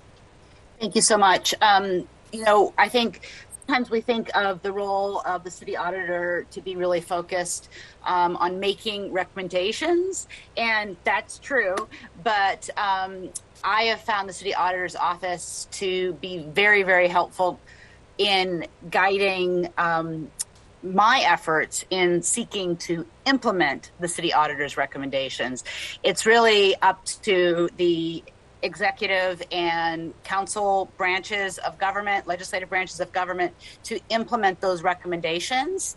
And sometimes that can be very, very challenging. And with both the annual tracking recommendation reports, as well as some good thinking from the city auditor's office, I have found them a great assistance to me in my efforts to develop policy that actually acts on that implementation. Everything from the 2016 SPD overtime controls audit, the 2015 SPD public disclosure process reports, recommendations from, I believe, 2015 to the Human Services Department to improve outcomes for youth violence prevention programs, and shifting what we previously did, which is monitor navigation team outcomes, to think about how we can look at monitoring HOPE team outcomes. I think that's really important work to lift up. Again, not just making the recommendations, but working with us to brainstorm around how the city auditor's office can assist us as policymakers in ensuring that those recommendations are actually implemented. So really, really appreciate that creative out-of-the-box thinking out of that office and all of the staff working for the city auditor. Thank you, Councilmember Herbold. Well said. Okay, any additional comments on the appointment before we call this up for a roll call? I'm not seeing any additional comments. I would just say, Auditor Jones, that a reappointment hearing where you're hearing not just this much affirmation of your work, but also pre-commitments to budget ads for your office is a pretty good sign of where this is headed, but also a good sign of the amount of respect that we have for your work and the work of your staff in the city auditor's office. So with that being said, debate is now closed, and I'm going to ask that the clerk please call the roll on the confirmation of the appointment. Sawant, Yes. Strauss, Yes. Herbold, Yes. Juarez, Yes. Lewis, Yes. Morales, Mosqueda, Aye. Peterson, Yes. President Gonzalez. Aye. 9 in favor, none opposed. The motion carries, and Mr. Jones is reappointed as city auditor. Congratulations, David. I'm now going to ask that the city clerk, Monica Martinez Simmons, who is with us, administer the oath of office. And then we're going to, allow Mr. Jones to provide some brief remarks to the council and members of the public. And just for the record and the benefit of council members, I did want to note that David's wife and partner, Vicki Weeks, is in the meeting with us today. She's now being highlighted and pinned here. So just in case you were wondering who Vicki is, this is David's better half, and she is here to bear witness to this really momentous occasion in which David has agreed to serve this city for another term. So I'm going to hand it over to the city clerk to administer the oath. And once again, congratulations. Thank you, Council President. David, it is my distinct honor to administer your official oath of office. Congratulations to you. I would ask at this time for you to raise your right hand and repeat after me.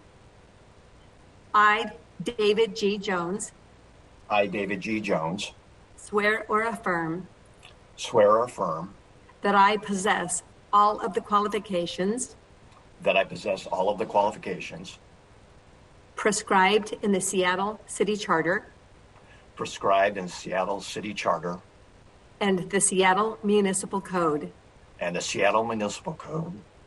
For the position of for the position of City Auditor of the Office of City Auditor, City Auditor of the Office of City Auditor, that I will support the Constitution of the United States, that I will support the Constitution of the United States, the Constitution of the State of Washington, the Constitution of the State of Washington, and the Charter and ordinances and the Charter and ordinances of the City of Seattle, of the City of Seattle, and that I will faithfully conduct myself and that I will faithfully conduct myself as the City Auditor of the Office of City Auditor.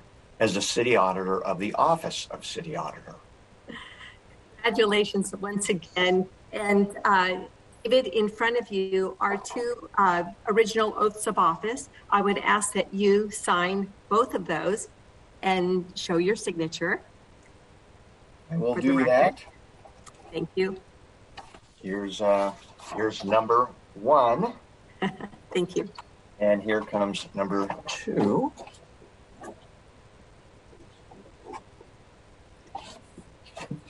Here is number 2, City Clerk. Thank you for that. Thank you for that. And on return of those to my office, I will attest your signature. We'll return one of those originals back to you for your record and retain one for the municipal archives. At this time, I'll turn it over to the council president and to you, David. Thank you.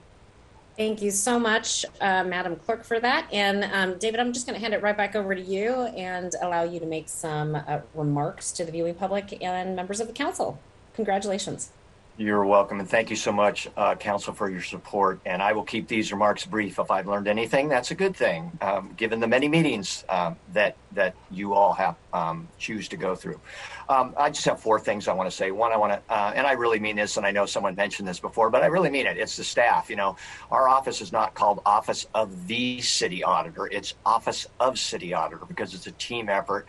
And, you know, I work hard, but the staff in our office, you know, do the lion's share of the work, and I never want to lose sight of that. So thank you to all of them. And as Councilmember Strauss said, I just want to single out Megumi Sumatani and Robin Howe, who worked for us for many years. I think about a total of 40 years, served us in the city of Seattle. Want to thank them and hope they have a wonderful retirement. And then I want to alert the council, we have a new member of our team. He's not actually really new because he was funded under a federal grant. He's been working on the work we've been doing in Rainier Beach to try and prevent youth violence, IB Oshintoki. And I'm really glad, thrilled to have IB join our team, and I hope that you all get to see him at some point. But really, really glad that he's going to be with us. Second, I'd like to thank all of you on the City Council. You've been great. You've had steadfast support of our office, and more importantly, performance auditing the City of Seattle. And, you know, there are a lot of jurisdictions, local government jurisdictions in the United States that don't have that. And having this function, which is a distinct function, really promotes transparency and accountability, equity, efficiency and effectiveness. Does a lot of good things, and I'm so grateful to work in a place that supports that. So thank you very much.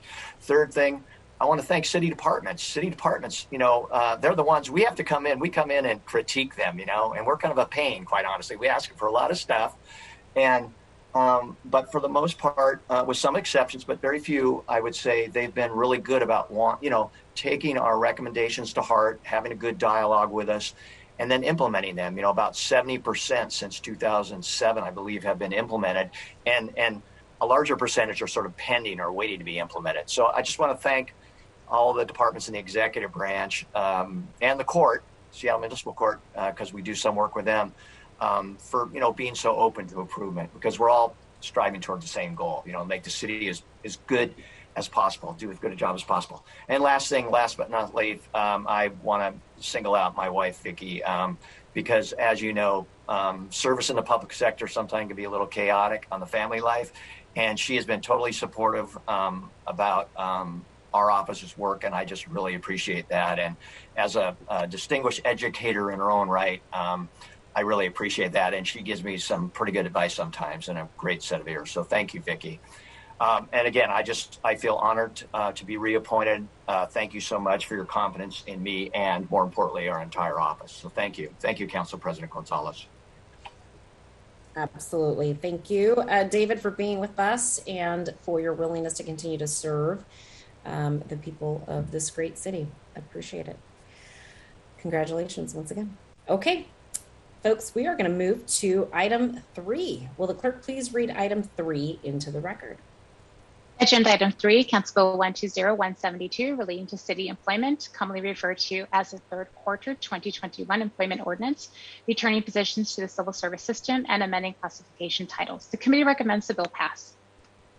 Thank you so much. As chair of the committee, I'll provide the committee report and then open the floor to comments, if there are any. Colleagues, this item passed unanimously out of committee last week. I have talked about this council bill, I think, about 3 times now to all of you. So once again, it is routine legislation regarding third quarter city employment. Karina Bull of our central staff provided the full council, including members of the committee, a detailed memo on all of the particulars related to this technical council bill.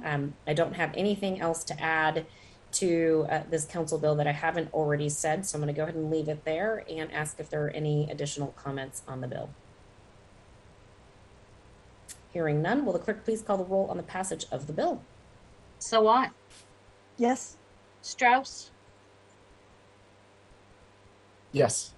Herbold, Yes. Juarez, Yes. Lewis, Yes. Morales, Yes. Mosqueda, Aye. Peterson, Aye. President Gonzalez, Aye. 9 in favor, none opposed.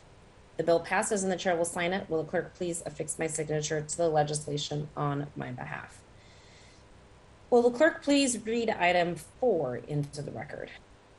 The report of the Public Safety and Human Services Committee, agenda item 4, Council Bill 120142, relating to the Seattle Police Department, prohibiting training, exchanges, and partnership with certain governments, and adding a new section 3.28.141 to the Seattle Municipal Code. The committee recommends the bill passes amended with council members Herbold, Morales, and Sawant in favor, with abstentions from council members Gonzalez and Lewis.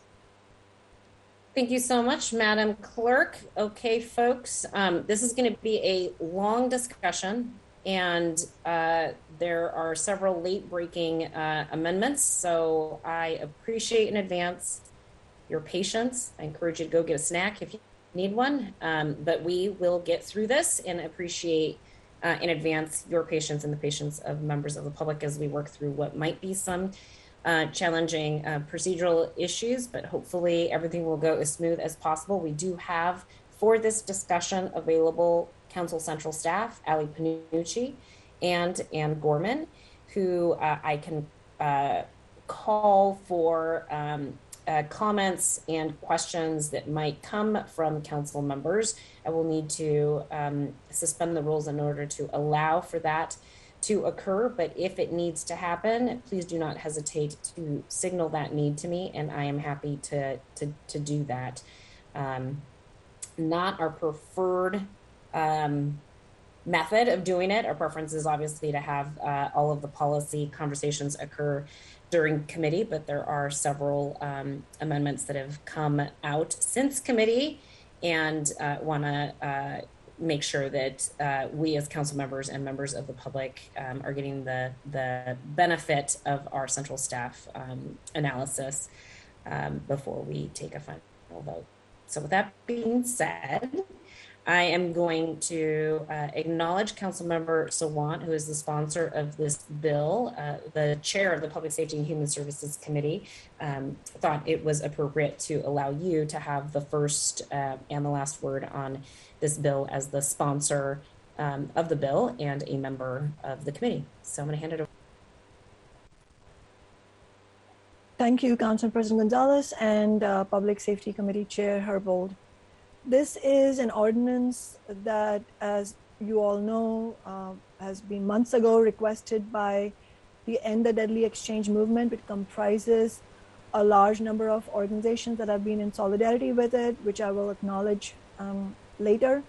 But this is an ordinance requested by this movement, which bans the Seattle Police Department from sending officers for training in countries with a track record of human rights abuses.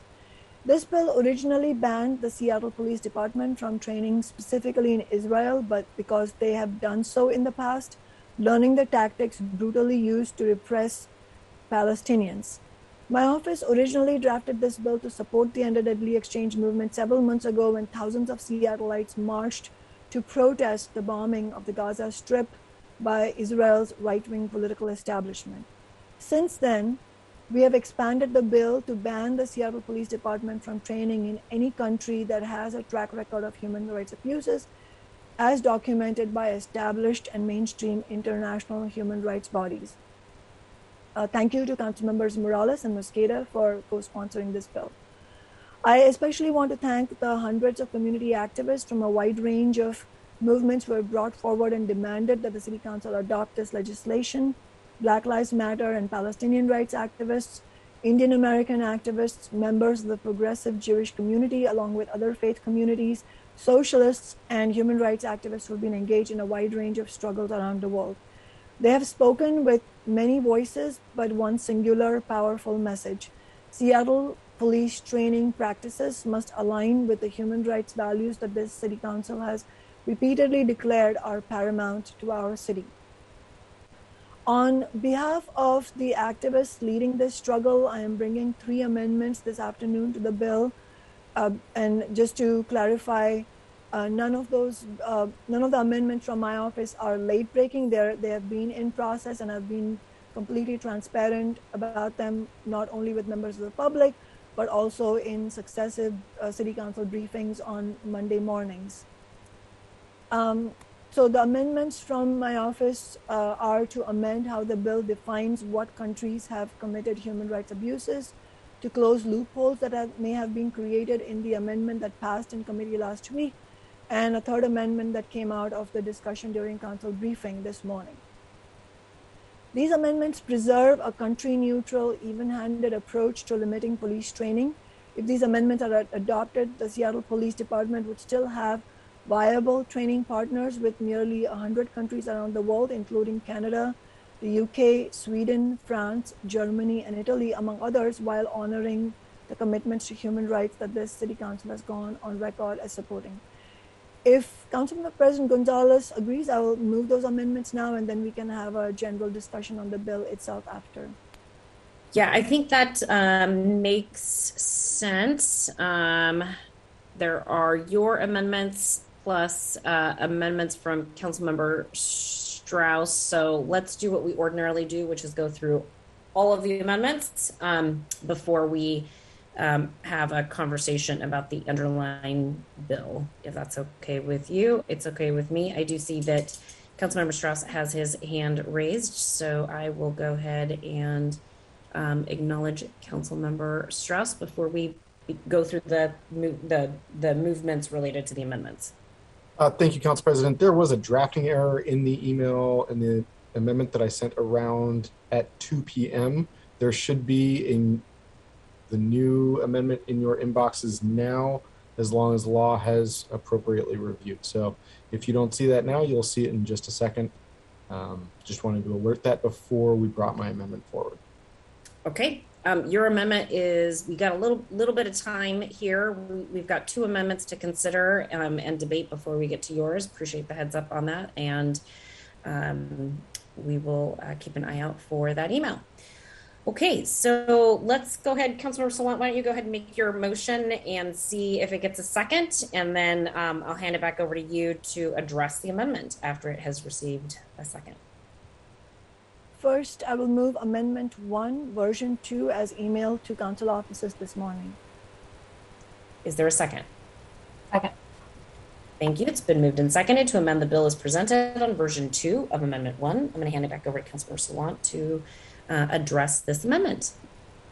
So for members of the public, this amendment is in substance the same as Amendment 1 that was linked on today's agenda earlier, with one word technical correction. This amendment makes it clear to include in the definition human rights abuses occurring not just within a nation's borders, but also within territories that the nation occupies. There are numerous instances of the military or police forces of a nation abusing the human rights of others outside that nation's borders, and this amendment simply reflects that reality. Thank you to Councilmembers Morales and Mosqueda for co-sponsoring this amendment.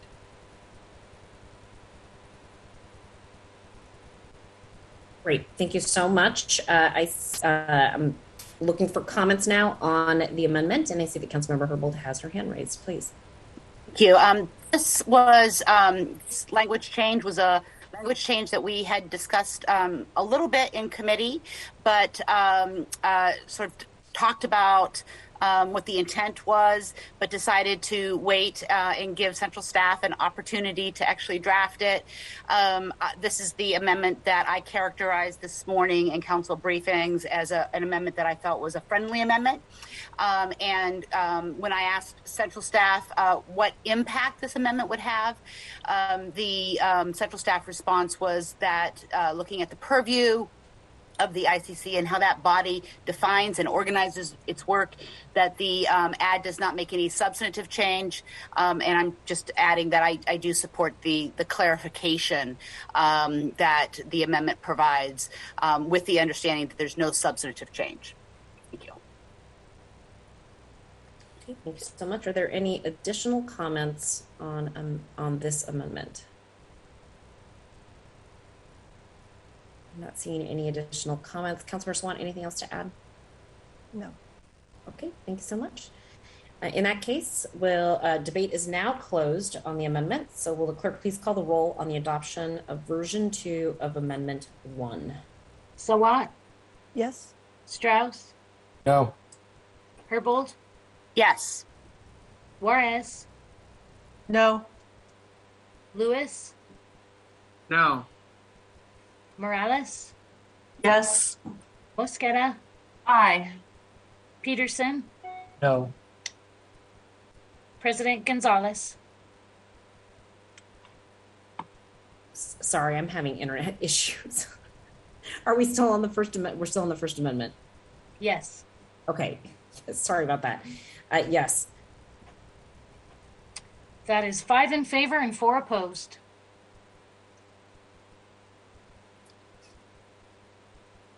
Okay, the motion carries and the amendment is adopted. And I'm going to hand it back over to Councilmember Sawant to walk us through Amendment 2. I move Amendment 2 as emailed to council officers this morning. Is there a second? Second. Okay, it's been moved and seconded to amend the bill as presented on Amendment 2. I'm going to hand it back over to Councilmember Sawant to walk us through this amendment. Thank you. This amendment was drafted in response to the discussion during this morning's council briefing. Councilmember Strauss said he wanted to make sure that our bill does not preclude the Seattle Police Department from providing executive protection to the mayor. I don't know if the mayor was mentioned, but public officials on official visits to other countries. This amendment makes it clear that this bill is not referring to the times that the Seattle Police Department may act as the security detail for any elected officials from the city. So it simply adds a sentence that says, quote, SPD is not prohibited from providing executive protection to city elected officials on an official trip to a country meeting either or both exclusion criteria in subsections 328.141A and 328.141B, end quote. Thank you so much, Councilmember Sawant. So that is the underlying amendment. My understanding is that Councilmember Strauss has an amendment to the amendment. That's what my notes are telling me anyway. So, I will open it up to comments on this amendment first before I recognize Councilmember Strauss on his amendment to the amendment. Councilmember Herbold, please. I don't know if this is a point of order. Maybe it's not a point of order, but it's a question about an email that we received at 12:34 p.m. from Councilmember Sawant's staff. I was under the impression that Councilmember Sawant was only putting forward Amendments 1 and 3. We did receive earlier an Amendment 2 as described by Councilmember Sawant, but I was under the impression that Councilmember Sawant was not moving that forward. Sorry, should I respond? You're welcome to. I'll just sort of note that that regardless of what was communicated before, the motion has now been made. So we have a motion before us. Unless the sponsor of the amendment would like to withdraw that motion, it is now officially before us. So Councilmember Sawant, I'll go ahead and hand it over to you to provide any additional clarification about your intent.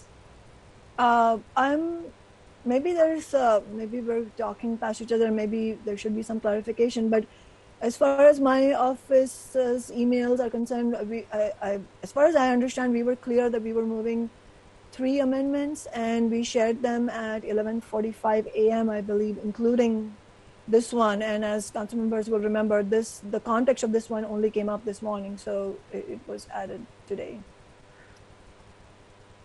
So I'm actually not sure where the source of the confusion is. Great. I just want to make sure, so that the record's clear, it is your intent, council members, to want to advance Amendment 2 as you just described it. Yes. Excellent. Okay, we are all on the same page. Slate is clean. We are considering and debating Amendment 2.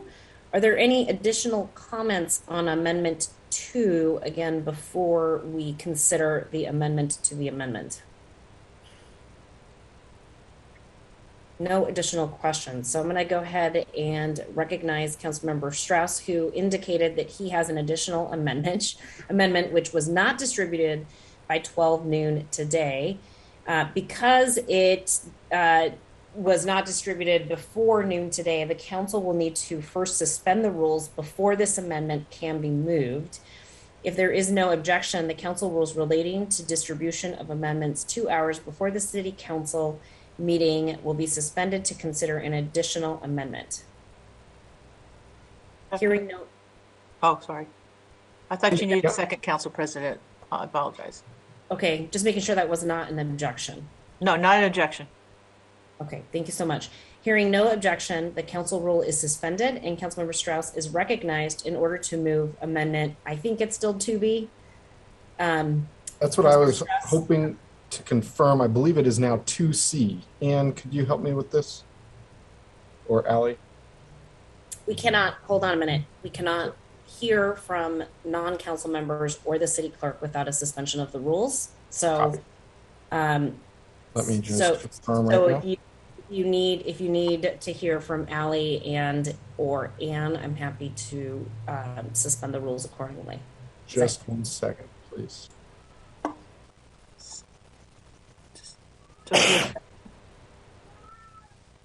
Are we needing a second? No, we are looking, Councilmember Strauss is confirming the version of which amendment he would like to move before we solicit a second. 2B or 2C? Yeah. Sorry, I promised you all that it might get a little messy with these last minute amendments. Council President, I am moving, if you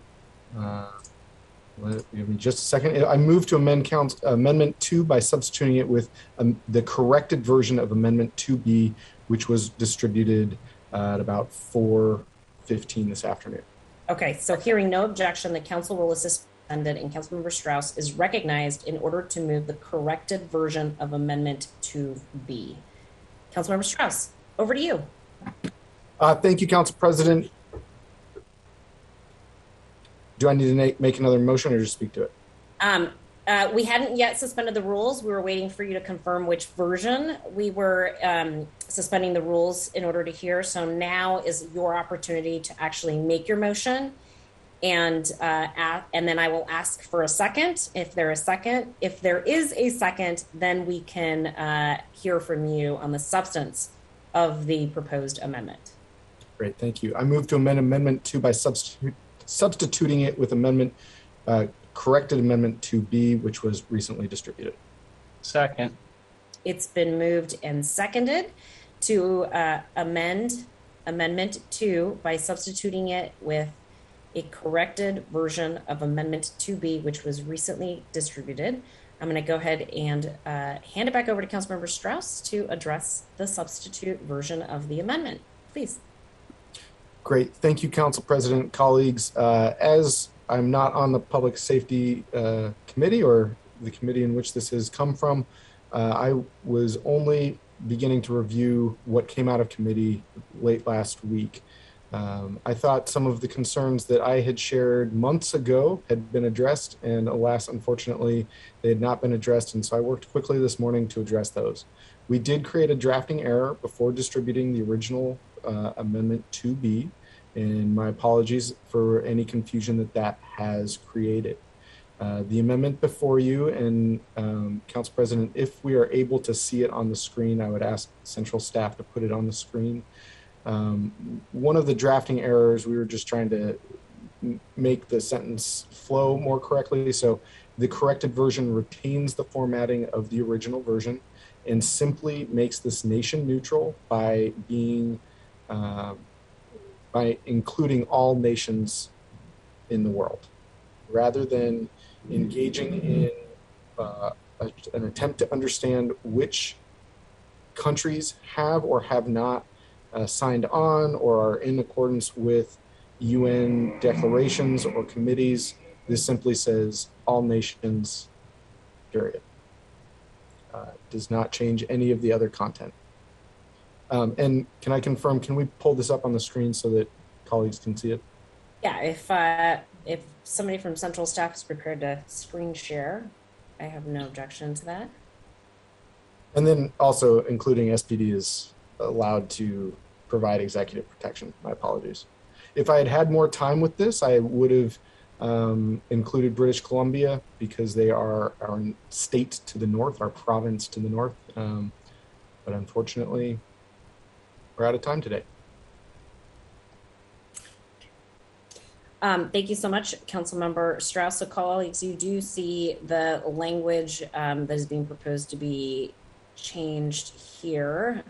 So let's go ahead and take comments and questions on this particular amendment. Again, if we do need to hear directly from Council Central staff, someone just needs to let me know that's who they want to hear from, and I'm happy to suspend the rules to allow them to address the City Council's questions. First person with their hand raised is Councilmember Lewis.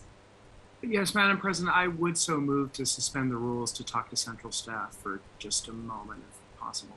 Great. If there's been a formal request for that, colleagues, if there's no objection to hearing from our Council Central staff on the proposed corrected amendment as described by Councilmember Strauss, I would like to provide them an opportunity to do that. Hearing no objection, the rules are suspended and we can hear directly from our Council Central staff, which at the moment is Ali Panucci and Ann Gorman. So please feel free to respond to Councilmember questions as appropriate. Go ahead, Councilmember Lewis. Thank you so much, Madam President. On the question of to be or not to be, I'm not sure which of the two central staff folks I should be addressing it to, so just take it however you will. In the way that this is crafted, are we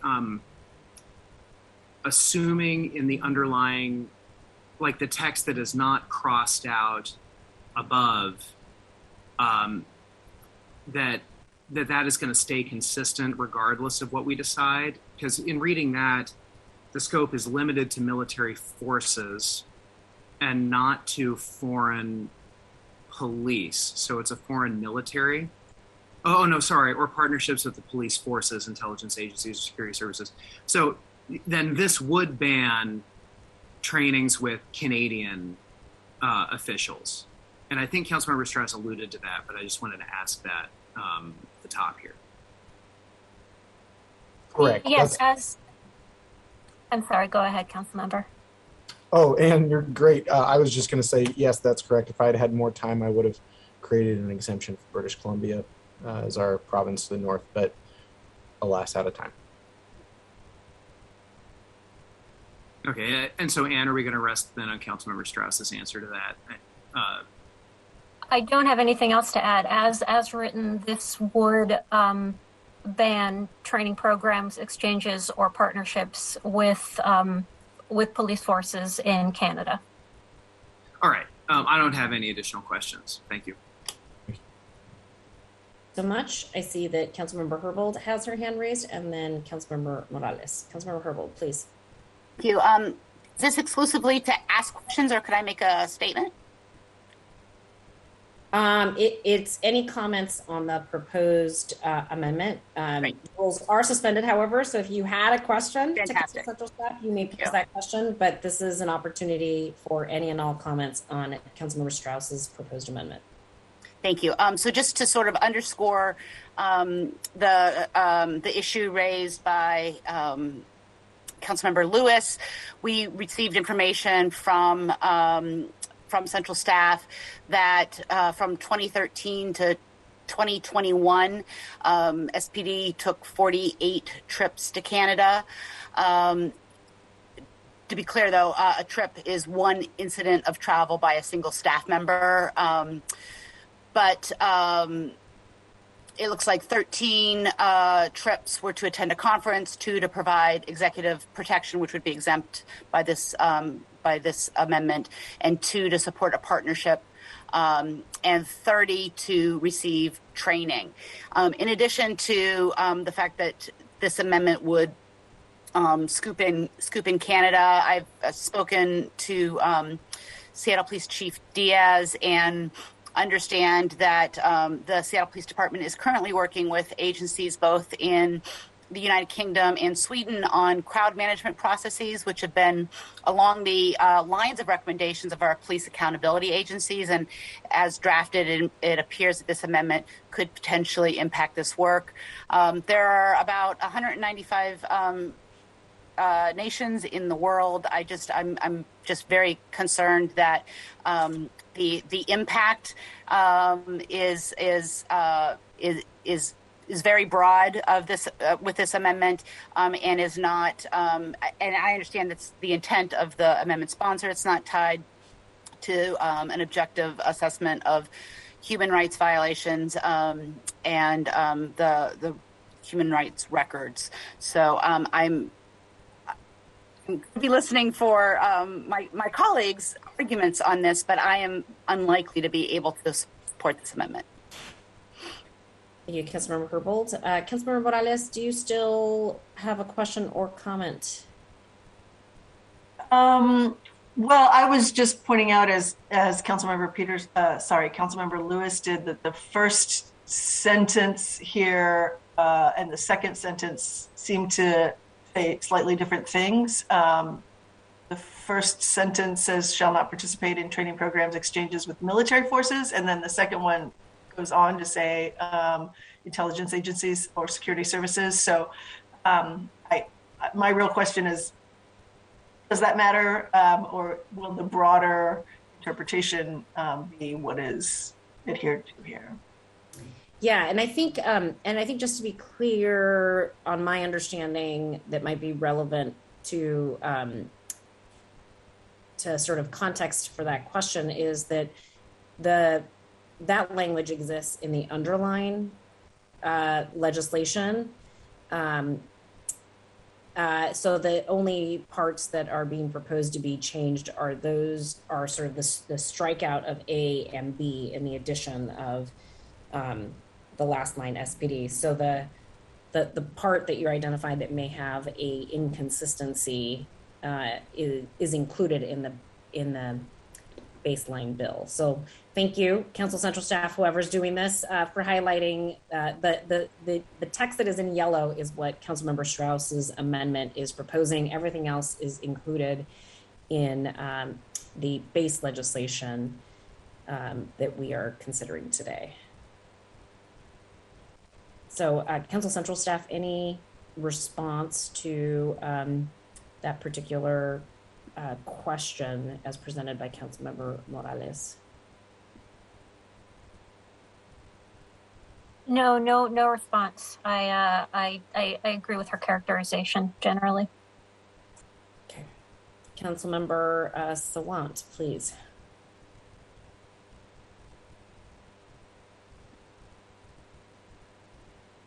So I had two questions. It's possible that at least one of them has already been answered, but I'll go ahead and ask it just to make doubly, triply clear. So, and my two questions are, under this new amendment, would this ban all training programs, exchanges, or partnerships with the police forces of all other countries, including countries with whom SPD has had exchanges in the past, such as Canada? It seems like the answer is yes.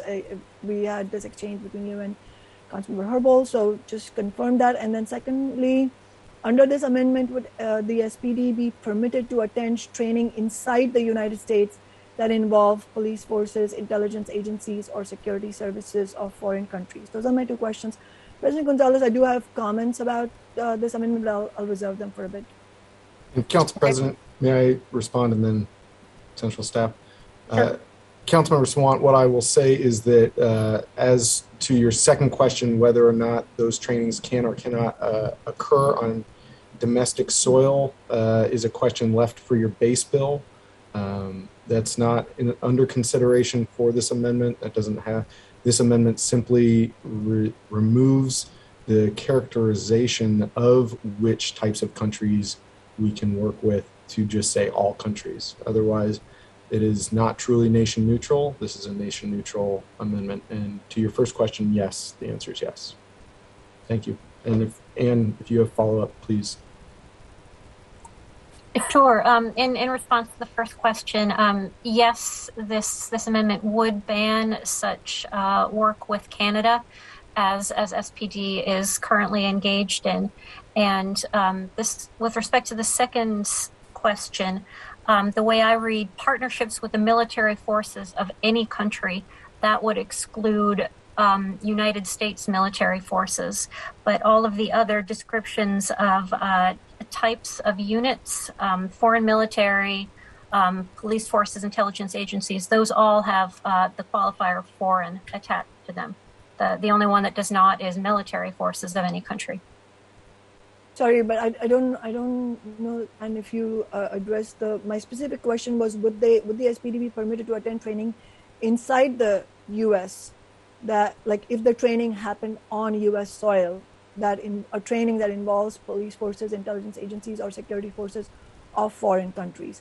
So, for example, could SPD officers go to a training in Chicago, say, to train with some foreign police forces? The way I read this bill, the operative word is with here. Training programs, exchanges, or partnerships with the police forces. To me, this does not specify geography. Certainly, we could work to clarify that, but that is the way I understand the bill as currently written. What I might say is that this has been a process at full council that should have been taken up at committee. Councilmember Sawant, it seems like you might also have questions about the base bill. I might ask. No, I don't have questions about the base bill. You have provided this amendment at the very last second. It's about your amendment. It's the base bill that you have the question about, though. No, absolutely not. Your amendment is sweeping, as Councilmember Herbold also alluded to with other words, but so that's why these questions are coming up. This is not a minor amendment. That's why it's... The question that you just had was about the part not highlighted. No, it was not about the base bill. It was about your amendment. Council President, my apologies. I'm gonna just, like, if we could, this is not council briefing or committee meetings, so we do need to just take a pause, and instead of going back and forth, if we can, work hard to not interrupt each other in the spirit of having an open democratic debate. I recognize and appreciate that these are several of these are last minute amendments, and those of us who have not been on the committee are working hard to catch up.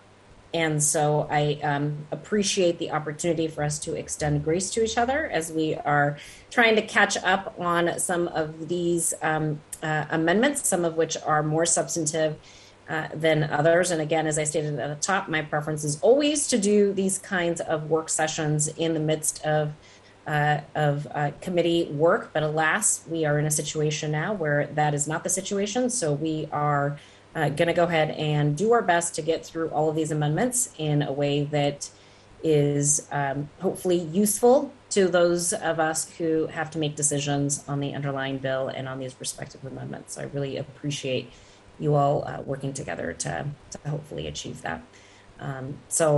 Again, I want to make sure that Councilmember Sawant, you got answers to the questions that you asked. Not yet? No, I don't think so. If you don't mind, I just want to follow up. I don't. It's not clear to me actually what the impact of this amendment is. Again, just to ask that question again, can the SPD be permitted to attend training inside the United States? And I heard what Anne said, that the amendment does not comment on that, but that's the whole point. It does not. That is why there is this ambiguity that I think is here. And so, for example, can the SPD participate in a training session in Chicago where the Israeli police shows up? I mean, the problem is that Councilmember Strauss's amendment removes all of the human rights standards out of the base bill, which was the main and fundamental criterion for the existence of the bill. And by doing that, it creates ambiguity. And I just feel like the question I'm asking is a yes or no, should have a yes or no answer. Can the SPD, for example, participate in a training session in Chicago where the Israeli police show up if this amendment were to pass? And because now because of this amendment, there's ambiguity about whether or not that hypothetical Chicago trip can happen. Because we know, I mean, at least I know, I don't know if council members will agree, but I believe that introducing any ambiguity is problematic, which is why the base bill as amended was taking great pains. And we went through a lot of discussion with community, with council members to make sure that we remove these ambiguities. And from my standpoint, that was extremely important, not only to make sure that everybody is genuinely in agreement, but also because I'm very much afraid, given the track record, the overwhelming track record, that the Seattle Police Department will, if we introduce ambiguity, will interpret it in a way that they want to, given their established practices, as opposed to what the community wants to accomplish with this legislation. So I would really appreciate some clarity. Thank you. Council President, may I jump Absolutely. in here? Ali Panucci, please. Thank you. And I'm going to invite my colleague Ann Gorman to jump in if I'm getting this wrong, but I'm going to attempt for just a moment, if you can bear with me, to just do a bit of a close reading of the text on the screen. So sentence 1 in the base bill would prohibit SPD from participating in training programs, exchanges or partnerships with the military forces of any country, or engage in the travel. So I read that to mean you cannot travel to that country to engage with the military forces, nor can you participate in a training, whether it's within the United States or housed elsewhere. Similarly, the base bill as currently written would prohibit SPD's participation in any training programs or exchanges with police forces, et cetera. And then it limits which countries you are talking about from which they are participating in. Councilmember Strauss's amendment doesn't change whether or not the Seattle Police Department can participate in trainings with military forces or with police forces within the United States. So as in your example, a training in Chicago where a military force for another country was participating. The base bill nor the amendment would prohibit that. What Councilmember Strauss's amendment does is it removes any specificity about the countries that this ban is applied to and broadens it, makes it neutral. It says SPD can't do this with any police force, and clarifies that they can, however, provide executive protection if city officials are traveling to those countries. Please, Anne or Councilmember Strauss, correct me if I've mischaracterized.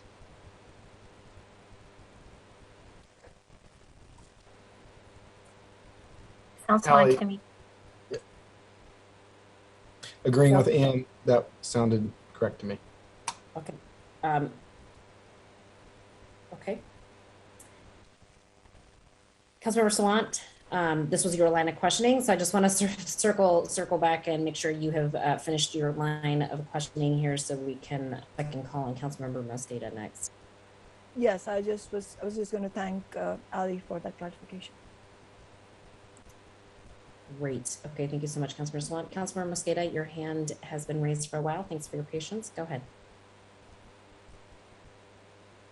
Thank you. Thank you very much, Council President. Thank you, colleagues, for this dialogue. I want to thank Councilmember Sawant for initially bringing this legislation forward, Councilmember Herbold for all of your work in committee, and Councilmember Strauss for this amendment in front of us and really just bring us back to the answer that Ali just provided. I think the underlying goal here, as many community partners have continued to underscore, is to really keep us focused on making sure that as we re-envision community policing, it's really done through the community's lens, and that we have a chance to hit a reset button when we think about what training looks like for our police personnel.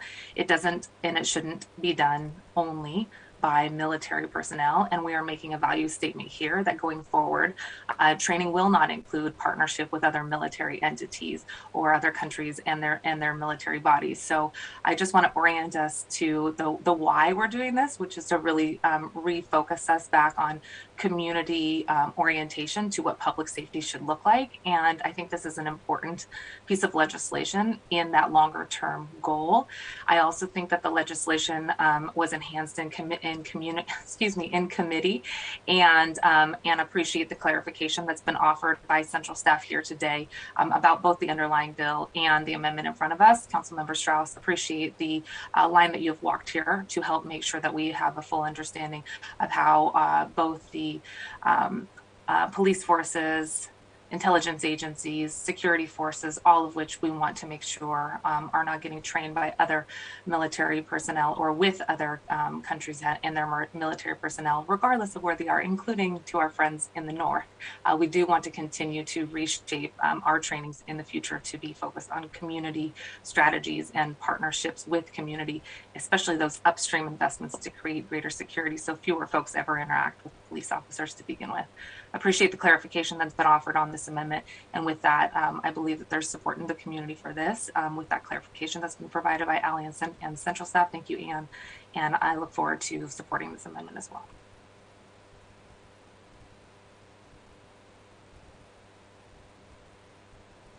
Okay. Just to be clear, Councilmember Mosqueda, you're supporting Councilmember Strauss's amendment? I wasn't. The amendment Yes. to the amendment, yes, which I also There's a supported lot the of other amendment, but I'm happy to support this amendment that I think actually adds additional strength, especially given what central staff has just said in their clarification on Councilmember Strauss's amendment. Okay. Councilmember Herbold, your hand's been raised for a while. I'm not sure if that's new or a holdover. Holdover. Okay, Councilmember Lewis, you are next. Thank you, Madam President. My comments will actually be somewhat similar to Councilmember Herbold, so I guess you could have called on her again. But I would just reiterate and lift up what Councilmember Herbold had said earlier. I appreciate what Councilmember Strauss is trying to do here, and I appreciate anything that makes this conversation less about any particular country and more about a generalized set of our values as a city.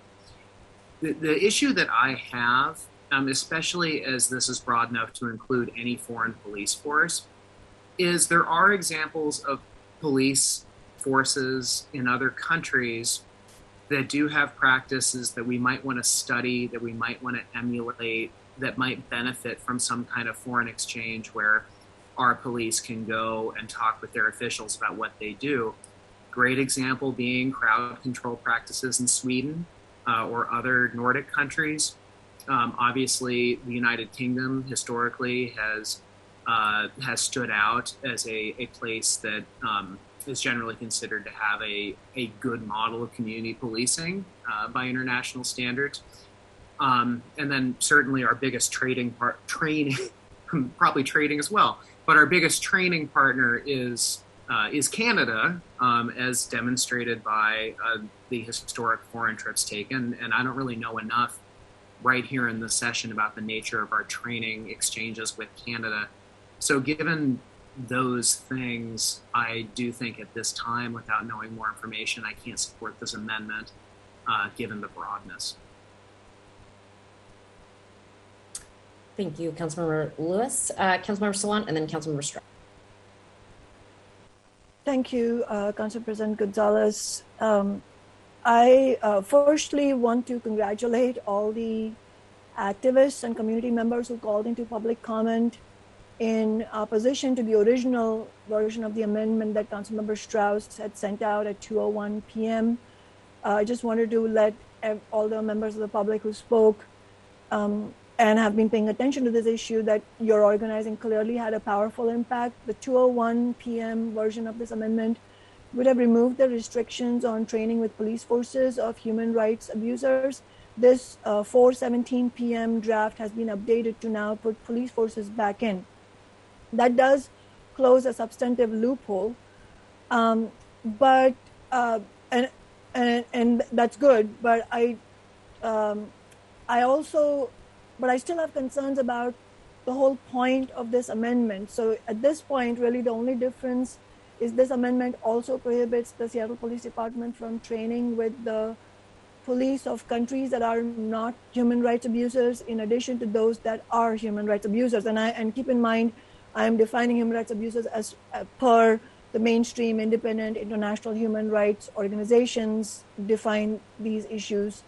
So my intent and the intent of the End the Deadly Exchange activists and with whom we have worked closely to draft this legislation was to focus on human rights abusers as defined as that. And this amendment does not change how the bill impacts human rights abusers, but I am concerned that if this amendment passes, that it will be used to overall undermine the law, even if it went in place, because then it would be sort of a blanket sort of law which will not be accepted by a lot of forces in the in the political establishment. And for that reason, I will be voting no on this amendment. And I just wanted to clarify, Councilmember Strauss said that he brought this amendment because he didn't think that the base bill brought in the idea of nation neutrality. I just want to clarify, the idea of nation neutrality was in the context of human rights abuses, not just in general. The objection to the very original version of the bill was that it only mentioned Israel and not other countries that might have also been recorded by the international human rights organizations as having abused human rights. We agreed with that and we changed it accordingly. So in that sense, it is nation neutral. Thank you. Thank you so much, Councilmember Sawant. Councilmember Strauss. Thank you, and Council President, if there's no other further comments, hopefully I will close it out for you. Thank you. Councilmember Lewis, to answer your question about being too expansive or restrictive as you sit on the committee, I would suggest voting yes in favor of this amendment today, and then separately creating a list of countries that are allowed to train with the Seattle Police Department. So being specific and proactive rather than looking backwards and trying to define. Councilmember Sawant, in response to your comments about my amendment, without this amendment, there is a large loophole in your bill. And that loophole is being able to ascertain or understand whether or not the country in question does or does not comply with international standards amongst a number of different lists that even we here at Council have had a difficult time understanding today. And so I urge all my colleagues to vote in favor of this amendment, to make it, to remove the loophole that is in the bill, to make it nation neutral, and if further refinements to these policies are needed in the future, to take that up in a proactive way. Thank you, Council President. Okay, thank you so much, Councilmember Strauss. Colleagues, I do think it's time for us to wrap up debate on this particular amendment. I appreciate the opportunity to have additional conversation about it, and thought that it merited having a little bit more time than perhaps we would ordinarily have, if for no other reason than the fact that we all just are learning about this proposed amendment in the last hour or so. So thanks so much for your patience. Really appreciate your openness and willingness to have that public debate. Okay, there are no additional comments on this amendment. So will the clerk please call the roll on the adoption of the substitute presented on, on the substitute presented on the corrected version of Amendment 2B, recently distributed by Councilmember Strauss. Sawant, No. Strauss, Yes. Herbold, No. Juarez, No. Lewis, No.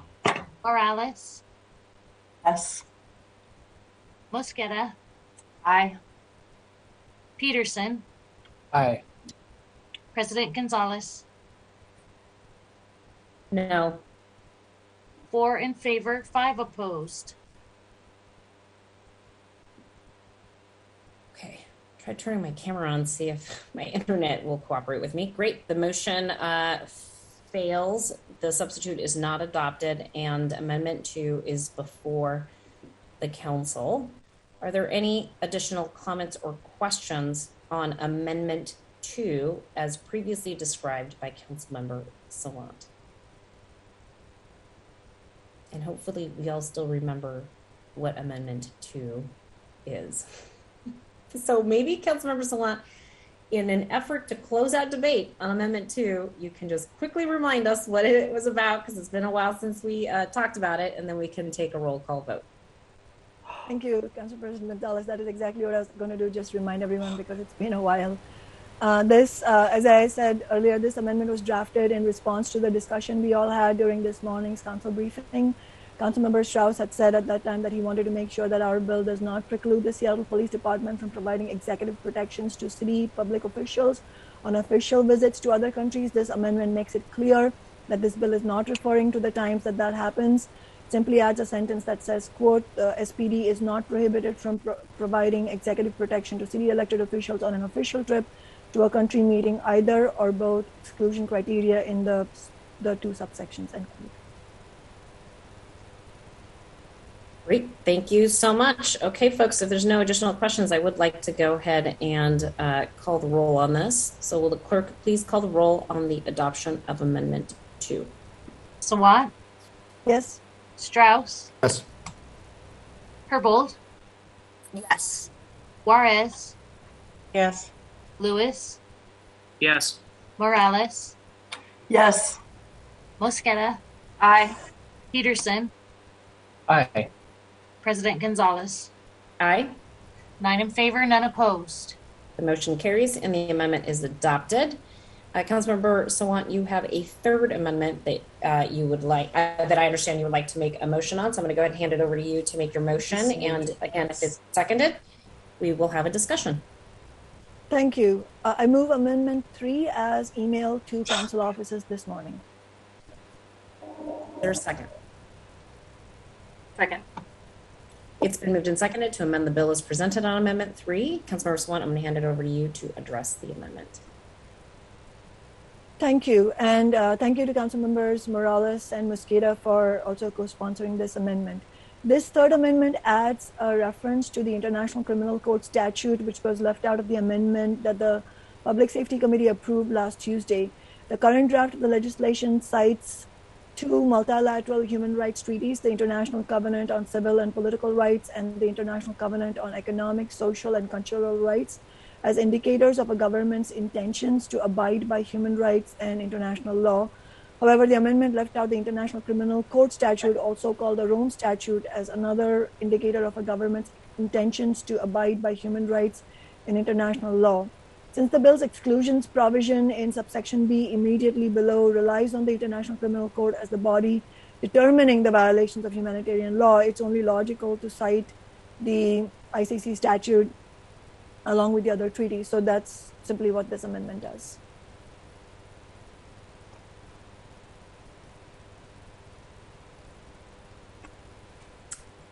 Thank you so much. Colleagues, any comments on Amendment 3? Hearing no comments on Amendment 3, will the clerk please call the roll on the, oh, I'm sorry, we're not calling the roll. Councilmember Herbold, go ahead. I'm so sorry. So important objective satisfied with the criterion that passed out of committee was easily verified criterion that are both based in the foregrounding of human rights and are easy for staff to apply. As it relates to the ICE SCR and the ICC PR, there are lists associated with those two treaties that establish those countries that are not signatories to the treaties. As it relates to the Rome Statute, it is in the inverse, whereas the lists that exists are indicators of nations that are signatories to the treaty. I also have some confusion about what is a signatory, what is a party to, what is ratifying, what does it mean to not sign. There's a lot of confusion about this this edition that I'm really sorry. I'm not comfortable supporting right now. Currently available data suggests that this amendment would expand the bill's exclusion criteria to an additional 48 countries beyond the approximately 35 countries that would be excluded by the criterion in the base bill. That's about 45% of the world's nations. And I'm just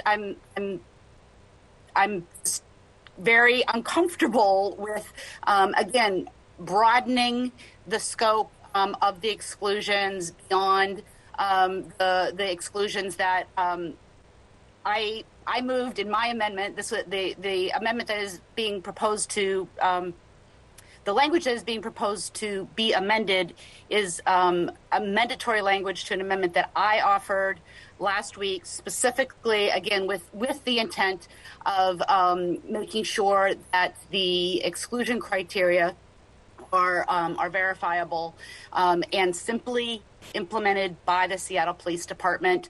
I don't want the Seattle Police Department to have to do Google searches to figure this out.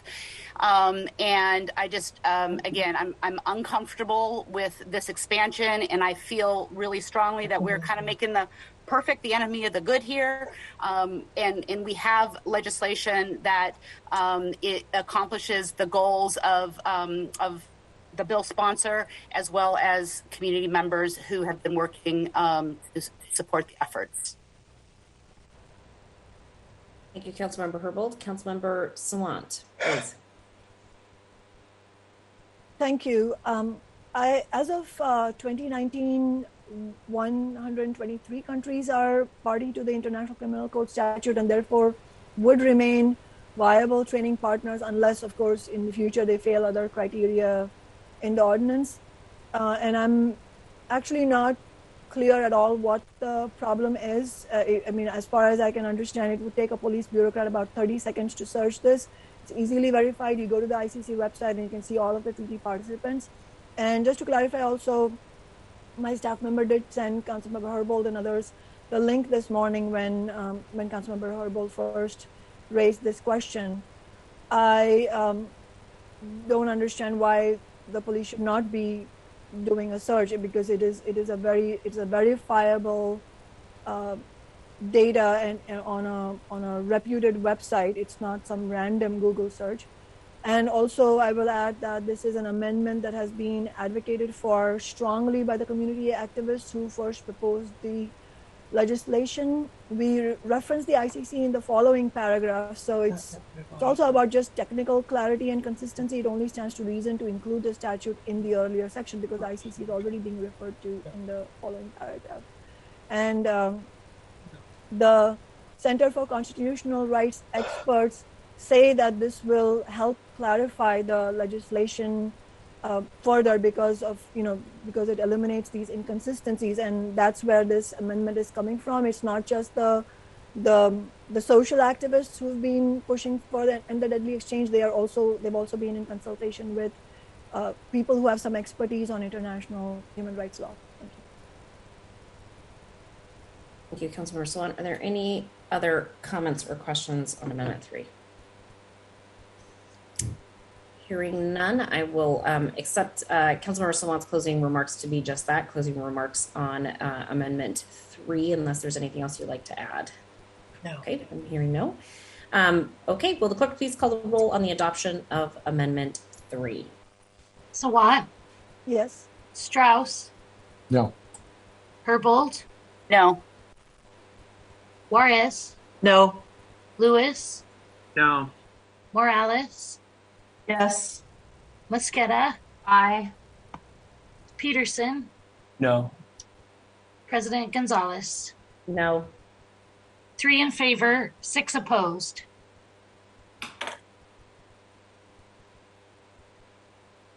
The motion fails. The amendment is not adopted. Colleagues, now the amended bill is before the council. Are there, and now is the time to make, let me back up. This concludes the amendments that I'm aware of that were slated for discussion and consideration today during full council meeting. So now is the opportunity to hear general comments on the amended bill. I do want to acknowledge that we had 2 council members during council briefing this morning request an opportunity to be added to this underlying legislation as co-sponsors. Those 2 council members are Councilmember Morales and Mosqueda. In your comments on the amended bill, to the extent you intend to make comments, please indicate now in open session that you'd like to be added as co-sponsors to the amended bill so the clerk may make that notation in Legistar accordingly. So colleagues, now is the time to make general comments on the underlying bill. Councilmember Sawant, because you are the sponsor of the bill, you'll have an opportunity to make final wrap-up comments at the end of debate. And we have had a lot of discussion about this particular bill, so hopefully we'll be able to get through this quickly and take a final vote on this proposed legislation. First in line is Councilmember Morales, followed by Councilmember Mosqueda, and then Councilmember Peterson, and then Councilmember Lewis. Thank you, Council President. We have had lots of conversation about this bill. I've had conversations with constituents who support this piece of legislation and those who oppose it. And I've tried to be really clear that my support for this comes from a place of really deep commitment to human rights, as well as a firm belief that we as a city should not be spending public dollars to send the police abroad for the purpose of training with countries that are violating human rights. I also firmly believe that we should be moving our police department away from militarization. And really, as Council Member Mosqueda was mentioning earlier today, really moving away from a militarization and towards more community-based alternatives and toward a different way of policing. And that requires that we invest in the department in a different kind of way as well. I don't think they should be training with militaries or security services in countries that are engaging in human rights. So I do want to express my interest in co-sponsoring the legislation.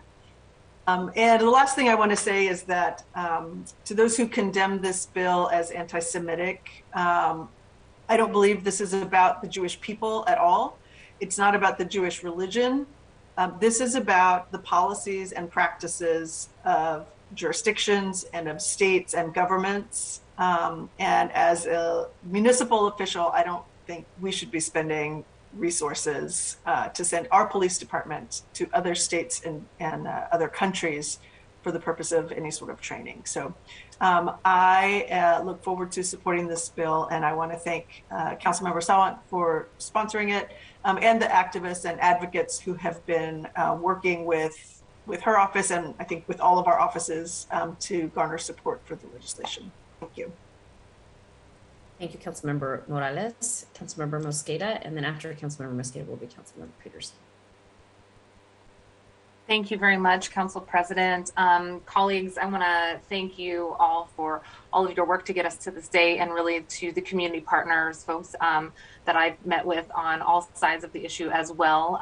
But mostly want to say thank you to Palestinian and Jewish Voice for Peace, who I know have done a tremendous amount of research on this legislation in front of us. And I will continue to work with folks who we might not agree on this piece of legislation to continue to find pathways forward for greater support for humanitarian rights locally and across the globe. This is an important piece of legislation, and I want to thank Councilmember Sawant for bringing it forward, and Councilmember Herbold for your work in committee. Again, I think that is important to really lift up that amendment that you made in committee that I know had quite a bit of support to help get this bill across the finish line here today. Councilmember Strauss, thank you again for the legislation that you were aiming to amend today. Happy to have supported that. And Councilmember Sawant's amendment number 3 that included the Rome statute. I did support that. I do support it. I think would be helpful for us as a body and as a community to continue to look at the Rome statute. This Rome statute quite literally led to the creation of the ICC, International Criminal Court. And so I think it would have been a good addition to this piece of legislation. It would have still allowed for us to have trainings with other countries, over 100 additional countries, including countries that we lift up as good models, including Sweden, Canada, and some may include Britain as well. So I know that there will be ongoing work as we continue to try to make sure that this piece of legislation is adhered to, and I will continue to do additional research on the Rome statute to see if we can further strengthen in the future. But this is a piece of legislation that I think is a really important component to our ongoing work to redefine what community safety looks like and the different types of trainings that we want our officers to receive, trainings that are rooted in community alternatives to traditional responses, trainings that are not led by military entities, and trainings that no matter the country are in line with our values of really wanting to have harm reduction strategies and to make sure that we are not pulling in militaristic styles of engagement nor militarizing personnel. I do appreciate all of the work that has been undertaken to move this legislation in front of us today, and thank the organizers, the community, and again the council members that I noted for all the work that they put into making this legislation possible for us to vote on today. I look forward to supporting this bill in its current version, and thank you very much, council members, for your engagement as we consider various strategies to have public safety really rooted in community. Thank you very much. Thank you, Councilmember Mosqueda. Next up is Councilmember Peterson, and then after Councilmember Peterson will be Councilmember Lewis, and then Councilmember Herbold. Thank you, Council President, and thanks for guidance through all the parliamentary procedure with the various amendments. While we actually share common ground to demilitarize our police force, I believe this legislation has been not only distracting, but also divisive. We have heard from the Anti-Defamation League, the Jewish Federation of Greater Seattle, and leaders of synagogues in our city who are very concerned about the origin, intent, and impact of this legislation. And from a policy standpoint, I believe the legislation seems to be an errant solution in search of a problem, and the legislation has definitely been a time-consuming distraction away from pressing matters such as our homelessness crisis. Countless hours have been spent trying to analyze which nations are or are not included in this legislation, and it appears that our Office of Intergovernmental Relations was not appropriately consulted by the original sponsor of the bill. Rather than veering into international law and international relations, we have plenty of ways right here in Seattle to deepen reforms and safety, and that includes revamping the police union contract, which expired 8 months ago. I'll be voting no on this final bill. Thank you.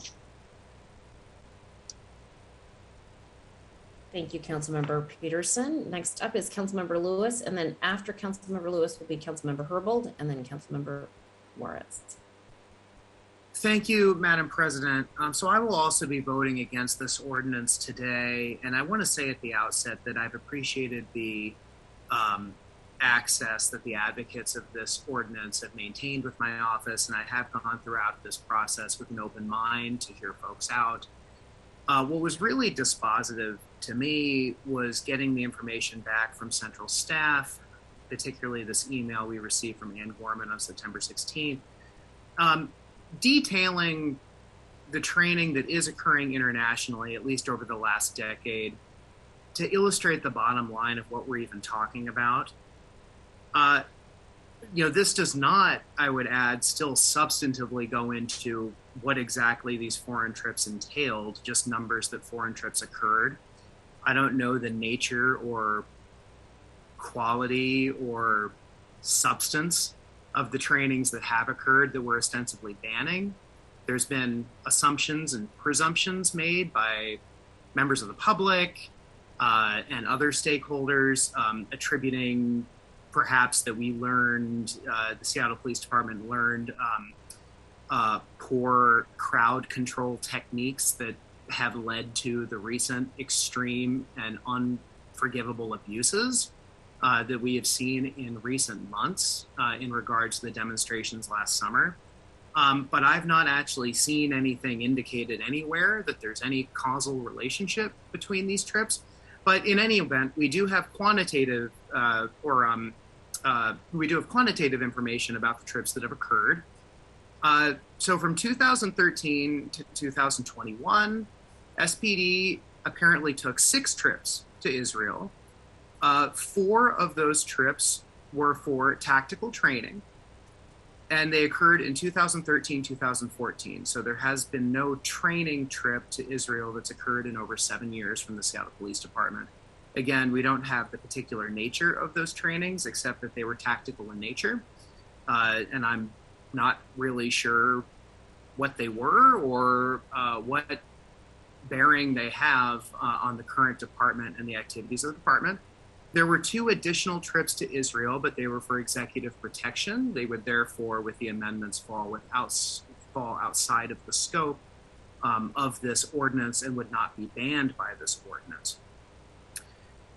There has not been a foreign travel event, like I said, to Israel of any kind in the last 7 years.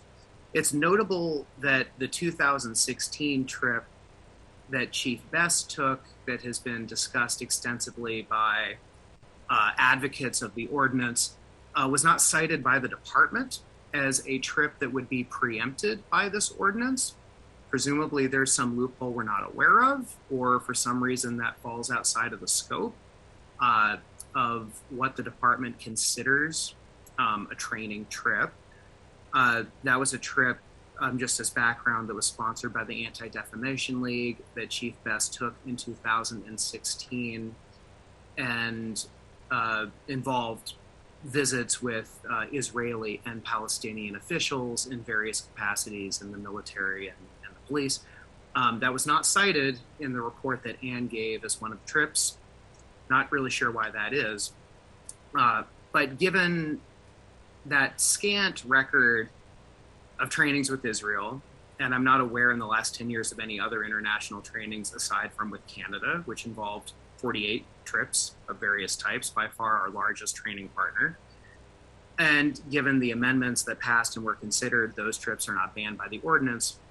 It seems that there is no ongoing or frankly concerning practice that this ordinance would prevent or stop. I'm not aware of any pending or planned trainings that the department is going to undertake in Israel. Indeed, it's been 7 years and they have not. It does not seem like that is an ongoing exchange that the city has. Were there a briefing or more process in the committee providing more detailed information about the nature of these trainings, why they are concerning, what the Seattle Police Department is learning in Israel or similarly situated countries? That might change my analysis. But from what I'm seeing here, it's been 7 years. We don't really know the substance of the trainings that did occur before then. And that seems to be the bottom line. Given that, I don't think I need to go into any more detail. Those are my primary concerns. And for that purpose, I'm not going to be voting for this ordinance today. Thank you, Councilmember Lewis. Appreciate you walking us through that rationale. Next up is Councilmember Herbold, and then after Councilmember Herbold will be Councilmember Juarez. Thank you. Just very briefly, as background, when this bill was first brought to my attention, I did tell advocates that I would only allow a bill to be heard in the Public Safety and Human Services Committee if it were nation neutral, focused on human rights standards as applied to all countries. I would not permit a bill on my committee agenda that singled out Israel because of the concerns that I heard from members of our community that told me that they were worried that legislation specific to Israel would inflame hate crimes against the Jewish people already on the rise. My support for this bill is very simply based in Seattle Council's statements in Resolution 31858 and 31928, and centered in the very first recital in the bill that Seattle is a human rights city. Thank you. Thank you, Councilmember Herbold. Councilmember Juarez. Thank you, Council President. Thank you, everybody, for all your work. I will be voting no today as well, for many of the reasons that some of my colleagues have already shared. But in general, let me just share a little bit of what my analysis is and then what my thoughts are. I don't think this is the right arena, if you will, and I think today's discussion that started at 4:15 underscores the discussion, the confusion, and the disagreement. We are not an international tribunal. It isn't our job to go through the International Covenant on Civil and Political Rights or the International Covenant on Economic, Social, and Cultural Rights. We are not the UN. We're not the Hague. I'm not going to go back and read the Fourth Geneva Convention and what happened in Switzerland. We're not the International Criminal Court or the Rome Statute, which I'm familiar with the International Criminal Court Statute. I do agree with what Councilmember Mosqueda said, and that was always my thought and intent, including what Councilmember Herbold said. If the focus and the intent was on our values for human rights and that we get away from the militarization of our police force, but based on what Councilmember Lewis said as well, we have scant facts, quite frankly, that share or convince me that we actually need to pass an ordinance. Because I think what we're doing is we are punishing Israel. I think that this creates division. I think that we're not being intellectually honest about what's actually going on here. Obviously, there is a bigger picture here of human rights, that these human rights issues have been going on for decades. We have spent an inordinate amount of time on this when we have 16 items on today's agenda. And let me just share this with you, which really concerned me. I received 3 phone calls from 3 national organizations, Jewish organizations, that wanted me to know, and I also looked it up, that the recent FBI hate crime statistics study for 2020 of the 57% religious-based hate crimes were all focused on Jewish people. And that to me is alarming when Jewish people make up 2% of the population. So again, I don't want to go into this about whatism, about going down this rabbit hole of international law. I think what we're really saying here is we're weaponizing our vote.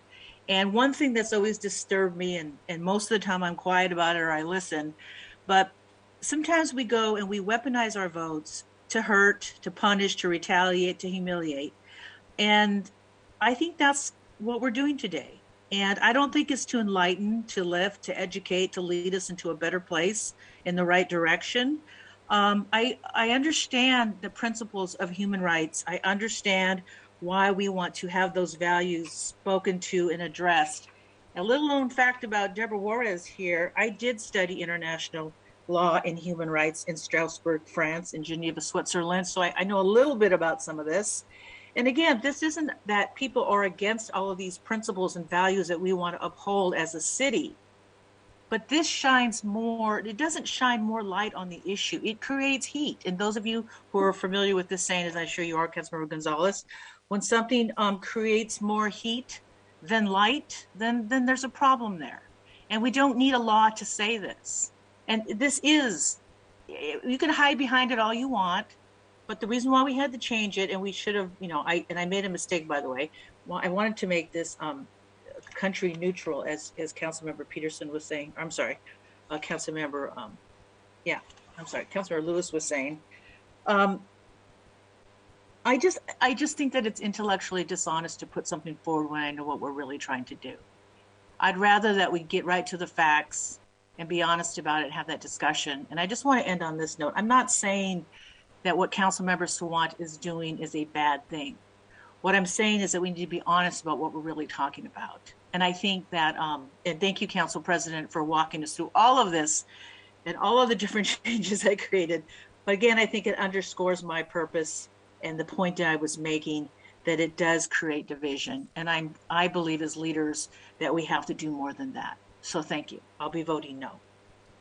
Thank you, Councilmember Juarez, for walking us through your rationale. I also really wanted to, sort of emphasize my agreement with many of the comments expressed by Councilmember Juarez and Lewis in particular. Like Councilmember Lewis, I was one of 2 council members during the committee meeting that abstained in hopes of being able to do some sort of curing of some of the issues that we discussed in committee. And unfortunately, I just don't feel like that curing has occurred. And like Councilmember Juarez, I really am committed to addressing the realities of not wanting to be part of a city that actively participates in practices in which other nations are supporting and advancing human rights violations, and I just don't have a sense of confidence that the formula as described in this bill is actually going to have the intended effect. And I also worry that it is that the intent is actually about the ongoing dispute in the Middle East. And I become very concerned about the impacts of our local actions in that space that could ultimately result in some harm, whether we intend it to or not, on our local community. And I too, like many of you, have engaged with a lot of people in our community on this and have heard a lot of differing opinions, but I think the overwhelming number of folks that I have spoken to have pleaded with us to find a different way to accomplish the underlying goals of demilitarizing our police department, of remaining a human rights city. And I think that there are ways for us to accomplish that will be both meaningful and productive and not divisive, to use Councilmember Juarez's words. And I would encourage us to do that. So with that, I'm going to hand it over to Councilmember Strauss, who I now see has his hand raised. I'm so sorry about that. For disclosure, I've had to switch to my phone because my internet has been so unstable. So I apologize if I skip you in seeing the hand features. But go ahead, Councilmember Strauss. Thank you, Council President. Colleagues, in July, when I met with both the Jewish Federation and Jewish Voice for Peace in the same week, I told them both that I would be putting forward a nation-neutral amendment, and that if it was truly expansive to all nations, that I would vote in favor of this ordinance. I told Councilmember Herbold, as chair of the committee, I told you this about the same timeline, at least over a month ago. And I've been consistent in my position that is where we needed to be. It is not your fault or my fault that I was not consulted last week in preparation for this bill to come out of committee. It is important for me to make it nation neutral by not attempting to understand international law, to not create loopholes for countries to slide through. And it's important for me to also put on the record that it is important to be said another way. We are able to be critical of Israel without being anti-Semitic. There are many ways to be critical of Israel that are anti-Semitic. It is important for us to understand that the way that Israel is operating now is not in line with how the United Nations initially found Israel to be, with a two-state solution. It will help Israel by having a two-state solution. What is before us today is a bill about police and training. And I have been very clear about my position since the beginning of this conversation. I've been consistent with each person that I've spoken to about how I will vote with what is presented. That unfortunately has not come before us today, and the bill that I have said that I could support is not before us today. Councilmember Peterson and Councilmember Lewis, some of your commentary was very hurtful.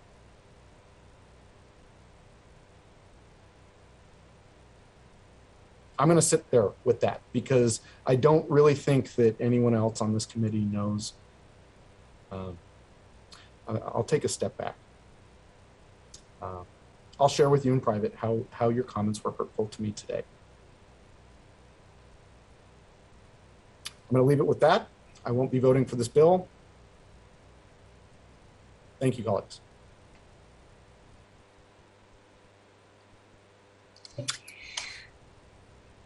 Thank you, Councilmember Strauss. I appreciate you sharing your comments and your perspective with us, and hope that you have an opportunity to connect with your colleagues offline as you process what has clearly been hurtful to you. And with that being said, I do think we're ready to conclude debate on this. And so I'm going to hand it back over to Councilmember Sawant to close out debate and to then allow us to take a vote on this proposed ordinance.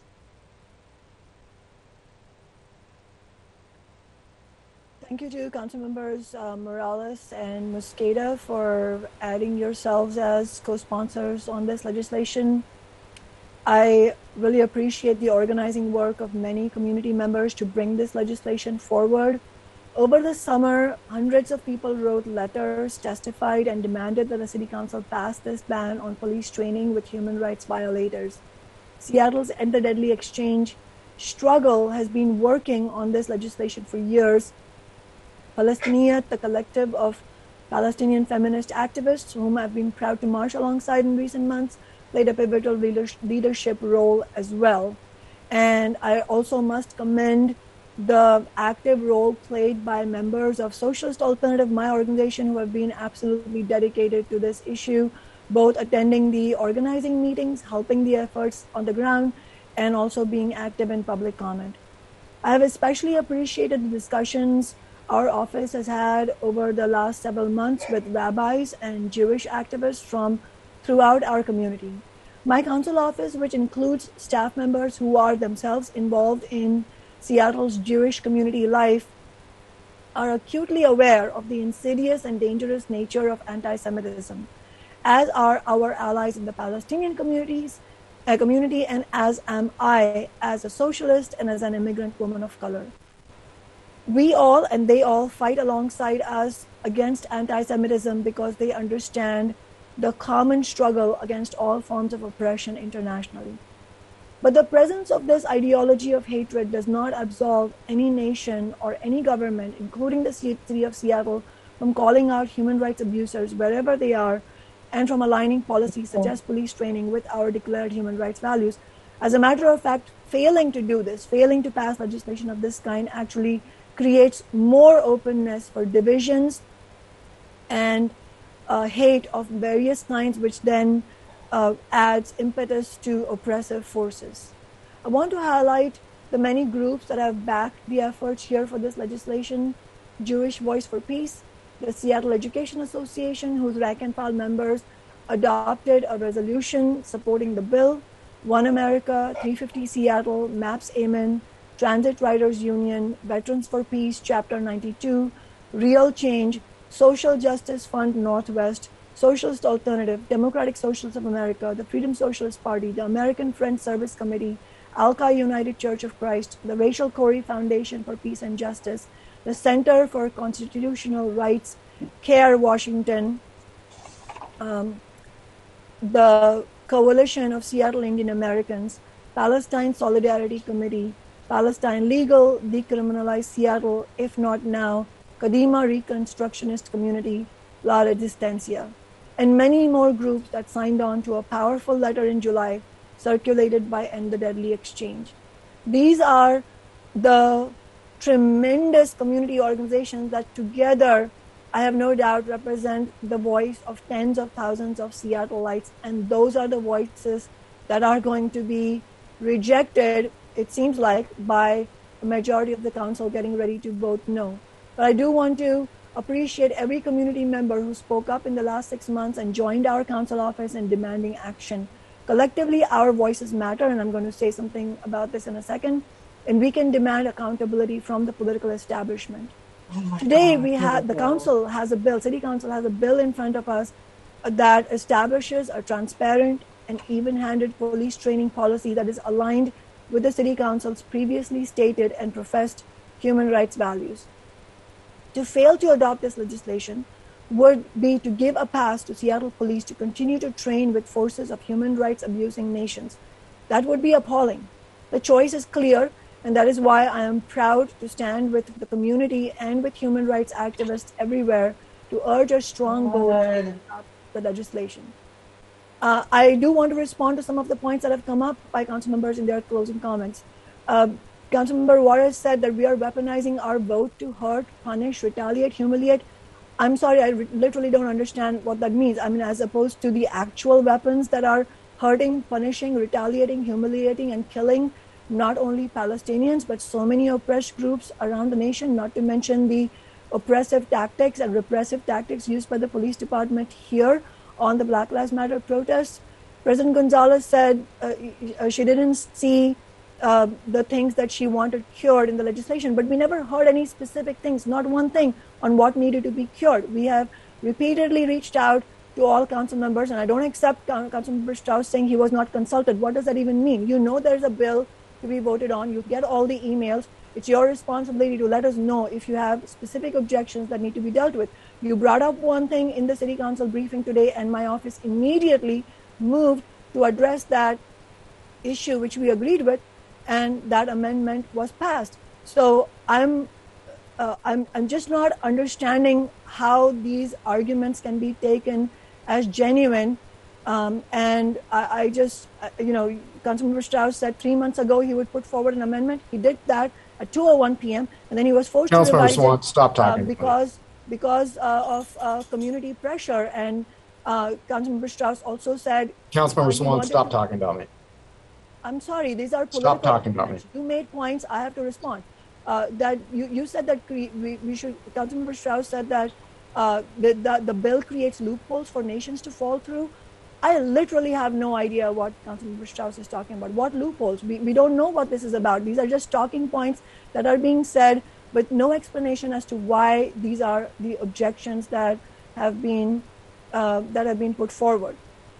Back in July, we circulated legislation and invited feedback and ideas for improving the bill. We never heard back from Councilmember Strauss, not once. We have not heard back from President Gonzalez either. I still don't know what needed to be cured in the bill. And my last point, but this is the most important point as far as members of the public are concerned, who are my main audience as a working class elected representative. You all are listening to this debate. You know that it sounds like it's not going to pass. This should be a grim but important lessons to us all. There is no substitute for mass organizing by rank and file, community members, labor union members, all of those of us who are committed to social justice. There is no substitute for mass organizing by all of us, independent of the Democratic Party establishment, because you see what happens. You rely on private conversations with council members. You rely on what you consider cordial conversations. You don't want any kind of real fight back. And this is what happens. When we do have a fight back, we do win. This whole year, we have won incredible renters' rights victory after renters' rights victory. That was not because all these council members... Call the question, Madam President. Call the question, please. Please, let's call the question so we can stop this nonsense. And so that organizing needs to happen, and this needs to be a lesson to all of us. When we fight, we can win. When we don't fight, we often don't win. Let's fight all the time. Okay, Councilmember Sawant and everyone, I want to just sort of take a moment to encourage us to, I know that temperatures are running really high right now. And this is exactly part of the reason why I think this bill is perhaps not as helpful as you would have desired for it to be. Even amongst this very diverse city council, we are seeing lots of very strong emotional reactions. And so I want to encourage us to just bring the temperature down. I think we have now closed debate. I am sorry to the viewing public for what has occurred, and I want to encourage us as leaders in this city to strive to lead by example. And I know that some of us have, even though we have disagreed, we have professionally and thoughtfully stated our opposition to this bill, which is in our right to do. And I do not believe that those reasons for the votes are morally corrupt, nor do I think that people are abandoning our values to being a human rights city. I think we're just disagreeing on how to best effectuate that, and look forward to continuing to work with all of you and with each other as we work towards healing and modeling through our behavior what healing and what true coalition and community building can look like. So with that being said, will the clerk please call the roll on the adoption of the amended bill? Sawant, Yes. Strauss, No. Herbold, Yes. Juarez, No. Lewis, No. Morales, Yes. Mosqueda, Aye. Peterson, No.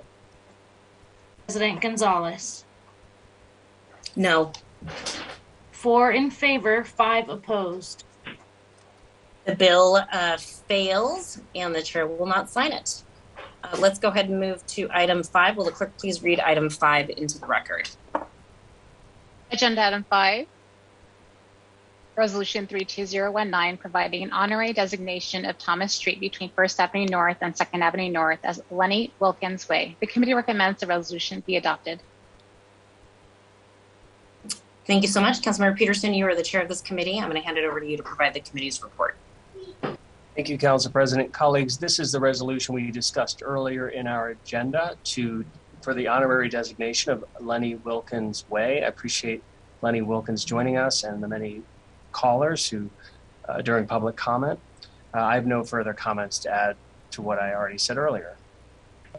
Thank you so much. Are there any additional comments on the resolution? If you do, please try to use the raise the hand feature so I don't miss you since I'm on my phone. Scanning the room quickly. I don't see any hands raised, so will the clerk please call the roll on the adoption of the resolution? Sawant, Yes. Strauss, Yes. Herbold, Yes. Juarez, Yes. Lewis, Yes. Morales, Yes. Mosqueda, Aye. Peterson, Yes. President Gonzalez. Aye. 9 in favor, none opposed. The resolution is adopted and the chair will sign it. Will the clerk please affix my signature to the legislation on my behalf? Will the clerk please read the short title of item 6 into the record?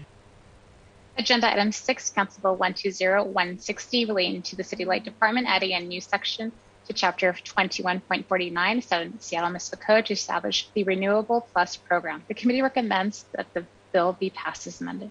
That the bill pass. Thank you so much. So much amendment on the brain. Okay, Councilmember Peterson, you're the chair of the committee. I'm going to hand it over to you to walk us through this report. Thank you, Council President. Council Bill 120160 authorizes an innovative new program to encourage development of additional sources of clean and renewable energy. This program, called Renewable Plus, has been carefully crafted by Seattle City Light, and the committee unanimously recommended its approval. Thank you.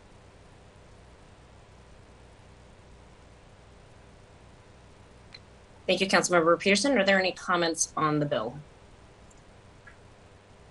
Hearing none, will the clerk please call the roll on the passage of the bill? Sawant, Yes. Strauss, Yes. Herbold, Yes. Juarez, Yes. Lewis, Yes. Morales, Yes. Mosqueda, Aye. Peterson, Yes. President Gonzalez. Aye.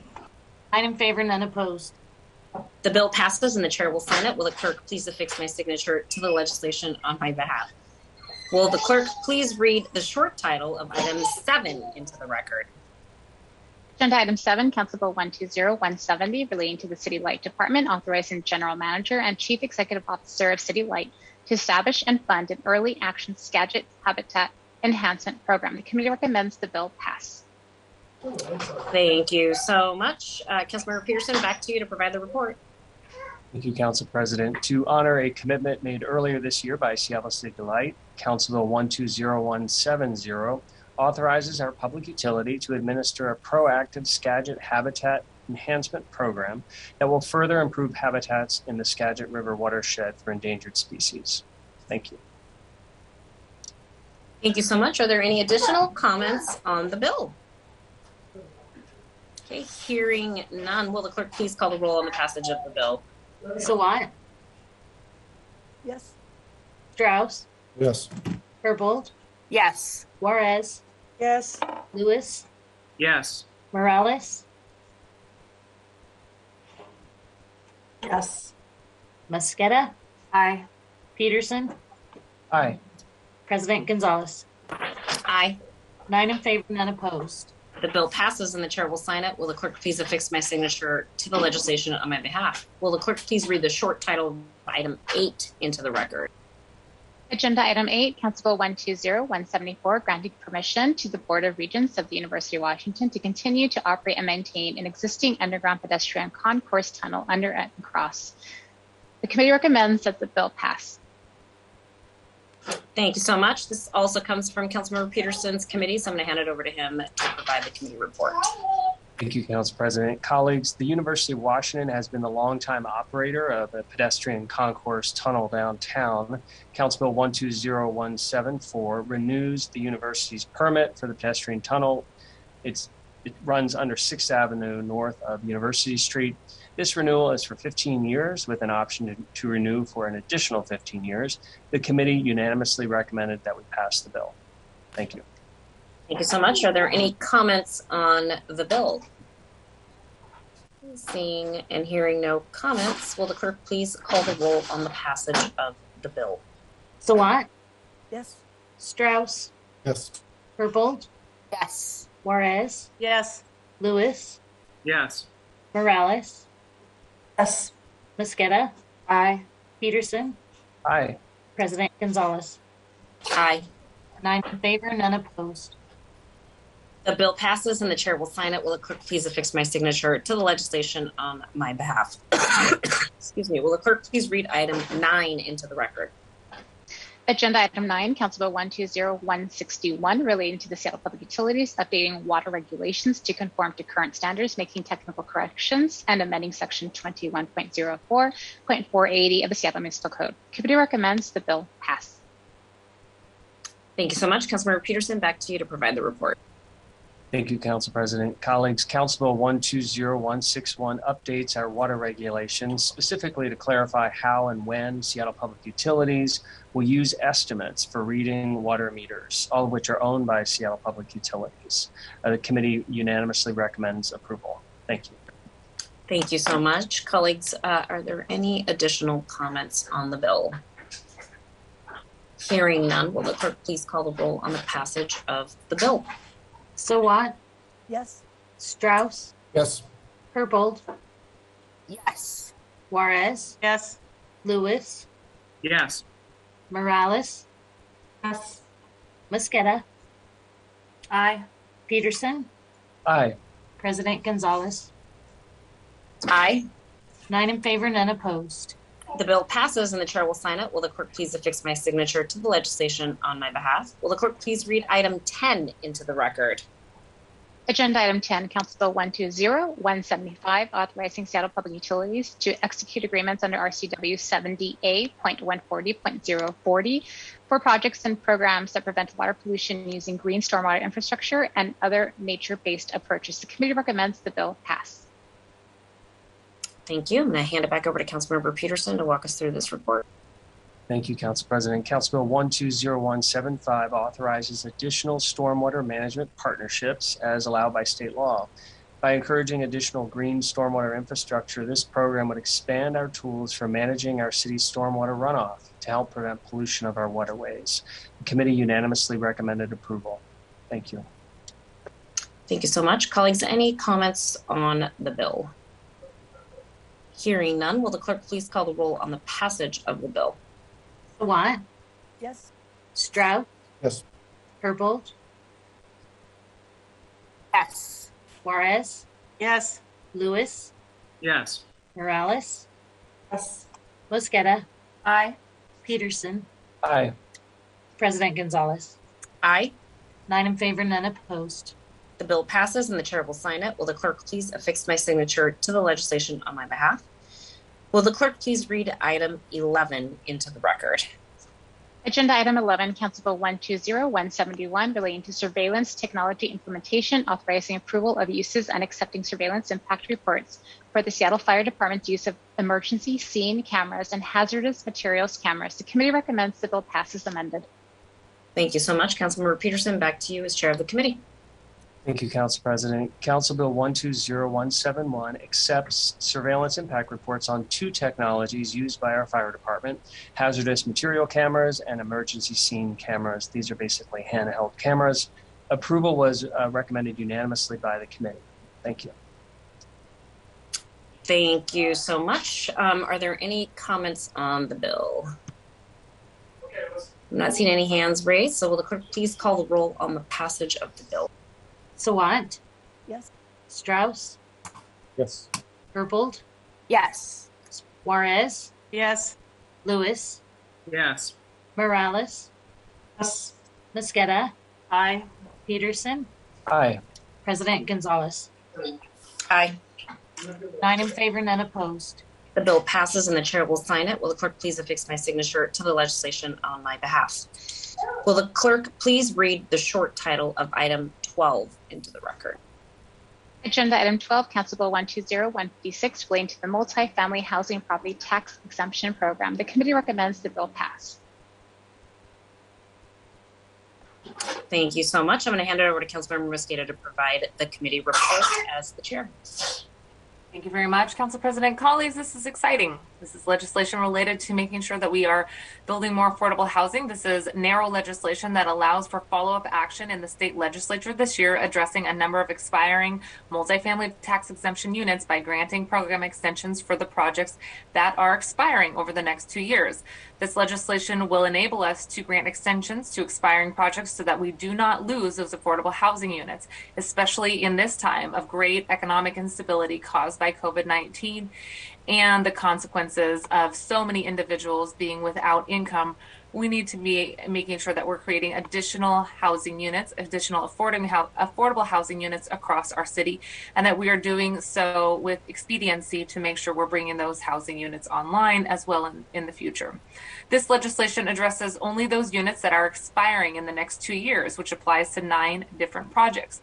I'll also add, for folks who had the chance to join us in the Finance and Housing Committee meeting, that there is an added benefit that those 9 units that had previously been not necessarily needing to comply with existing MFTE requirements are also now going to have additional requirements that allow for us to have greater transparency and accountability as we seek to create more MFTE compliant units in the future.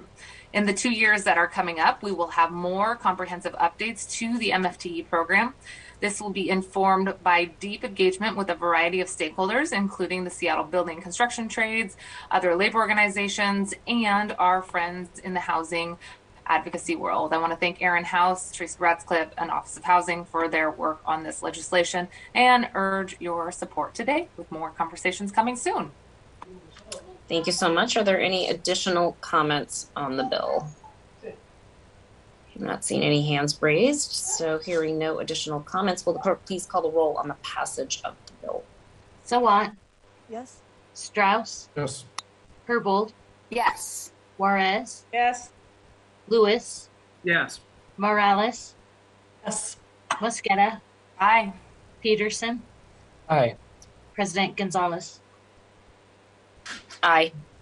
9 in favor, none opposed. The bill passes and the chair will sign it. Will the clerk please affix my signature to the legislation on my behalf? Will the clerk please read item 13 into the record? Agenda item 13, resolution 32017, calling for research engagement and presentation of information to the mayor and city council on the multifamily tax exemption program prior to considering renewal of the program in 2023. The committee recommends the resolution be adopted as amended. Thank you so much. I'm going to hand it back over to Councilmember Mosqueda to walk us through this resolution. Thank you very much, Council President. This resolution does exactly what it says in the title. Make sure that we have additional research, engagement, and that we have presentation from the Mayor's office to City Council as we consider major changes that we'd like to see for the Multifamily Tax Exemption Program by the year 2023. This resolution is a companion piece to the MFTE extension legislation that we just passed, and it calls for monitoring and reporting back to Council on how the executive plans to ensure that the program extension is going well, that we get feedback and engagement from stakeholders, that we've included labor partners and housing stakeholders so that we are all set up to weigh policy priorities and potential trade-offs as we take on the comprehensive program review in 2023. I want to thank Councilmember Herbold for her work to enhance our report back requirements in the resolution here in front of us. And we know that there will be much more conversations to come about making sure that those MFTE programs, that the MFTE program pencils out in terms of creation of additional affordable housing units, and the additional language that was included in committee will help us make those calculations. Thanks so much, colleagues. I hope you will consider voting yes for this resolution. Thank you so much. Are there any comments on the resolution? Councilmember Sawant, please. Thank you. There are problems with the MFTE program. It gives a tax exemption in exchange for affordable rents for 12 years.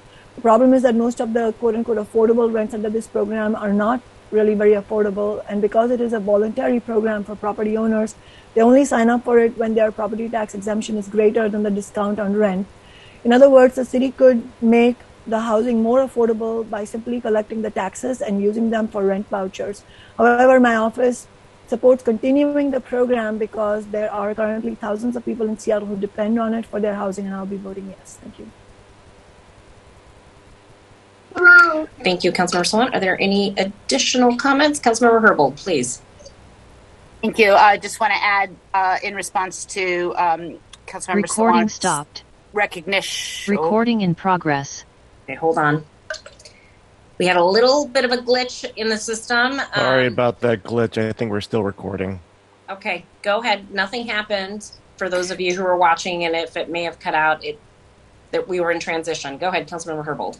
Thank you. Just want to highlight that one of the items, what's before us right now is, I believe, is the resolution that sets out how we are going to make a determination of whether or not to make changes to the program, end it, or extend it as is. And one of the specific elements in the called out in the resolution is precisely the issue that Councilmember Sawant raised, is this to analyze this question of whether or not it would reduce the cost to the city. Instead of providing the tax exemption, take the dollars associated with the tax exemption, the foregone taxes that the city does not collect, and use some portion of those dollars to buy down the units. And the question is whether or not we might be able to buy even greater rent affordability with an approach like that. So just want to flag that is one of the specific elements for study that's called out in this resolution. Thank you so much. Are there any additional comments on the bill? Okay, I'm not seeing any other hands raised. So with that being said, will the clerk please call the roll on the adoption of the resolution? Sawant, Yes. Strauss, Yes. Herbold, Yes. Juarez, Yes. Lewis, Yes. Morales, Yes. Mosqueda, Aye. Peterson, Aye. President Gonzalez. Aye. 9 in favor, none opposed. The resolution is adopted and the chair will sign it. Will the clerk please affix my signature to the legislation on my behalf? Will the clerk please read the short title of item 14 into the record? Agenda item 14, Council Bill 120-163, relating to the City of Seattle right-of-way along the Central Waterfront, designated portions of Alaskan Way, Elliott Way, Railroad Way, and Union Street as Park Boulevards. Committee recommends the bill pass. Thank you so much. I'm going to hand it over to Councilmember Juarez, who is the chair of the committee and is going to provide this committee report.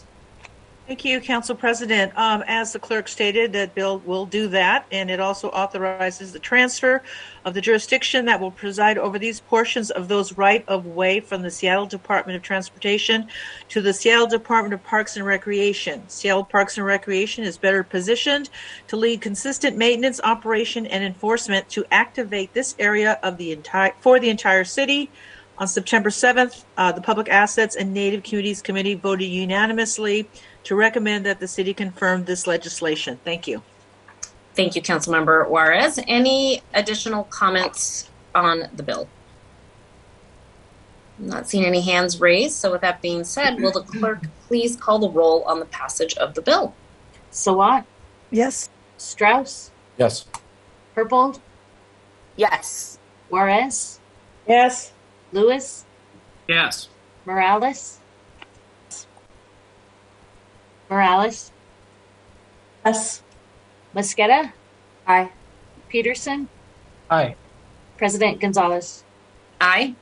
9 in favor, none opposed. The bill passes and the chair will sign it. Will the clerk please affix my signature to the legislation on my behalf? Will the clerk please read the short title of items 15 and 16 into the record? Agenda items 15 and 16, appointments 2024 and 2025, reappointments of N. Iris Friday as member Seattle Indian Services Commission for term to October 31st, 2022, and a reappointment of Colleen Echohawk Hayashi as member Seattle Indian Services Commission for term to December 31st, 2024. The committee recommends these appointments be confirmed. Thank you so much. All right, I'm going to hand it over to Councilmember Juarez. Bring us home. Thank you. Yes, thank you, Council President. The Seattle Indian Service Commission is a public development authority, a PDA, chartered through the City of Seattle, dedicated to the preservation and growth of the capital asset of the Native American community in our great city. As you know, this is a reappointment for Ms. Iris Friday, who currently works for the Federal Department of Housing and Urban Development in the Northwest Office of Native American Programs as a program specialist. She has extensive community advocacy experience and is dedicated to mentoring the next generation of Native American youth, particularly young Native women, and honoring tribal women leaders. And if I can briefly speak to Ms. Colleen Echohawk, who is also seeking, in which the committee passed unanimously, is, as you all know, served as executive director of the Chief Seattle Club for over 6 years and continues to dedicate her time to serve marginalized communities, including people experiencing homelessness. On September 7th, the Public Asset and Native Communities Committee voted unanimously to confirm Ms. Echohawk Hayashi and Ms. Iris Friday, and we ask that this council confirm the same. Thank you. Thank you so much. Councilmember Strauss, please. Thank you, Council President. I will be brief. While I do not know Ms. Friday, the packet that I've reviewed, it looks great. My comments right now are for one Colleen Echohawk, whom I have known for some time and has taught me many life lessons about self-reflecting and being a better person and approaching this work in a good way. So I just wanted to take a moment to thank her for her service to our city. Thank you so much, Councilmember Strauss. Are there any additional comments on the appointments? I'm not seeing any additional hands raised. So with that being said, I will ask that the clerk please call the roll on the confirmation of appointments 2024 and 2025. Sawant, Yes. Strauss, Yes. Herbold, yes. Juarez, Yes. Lewis, Yes. Morales, Yes. Mosqueda, aye. Peterson, Aye. President Gonzalez. Aye. 9 in favor, none opposed. The motion carries and the appointments are confirmed. Okay, colleagues, that does bring us to other business. Is there any further business to come before the council? Hearing none, this does conclude the items of business on today's agenda. Our next regularly scheduled City Council meeting is on September 27th, 2021 at 2 o'clock p.m. I say that as I hear a resounding sigh of relief from my husband in the background. I hope that you all have a wonderful evening. We are now adjourned. Thank you, everyone.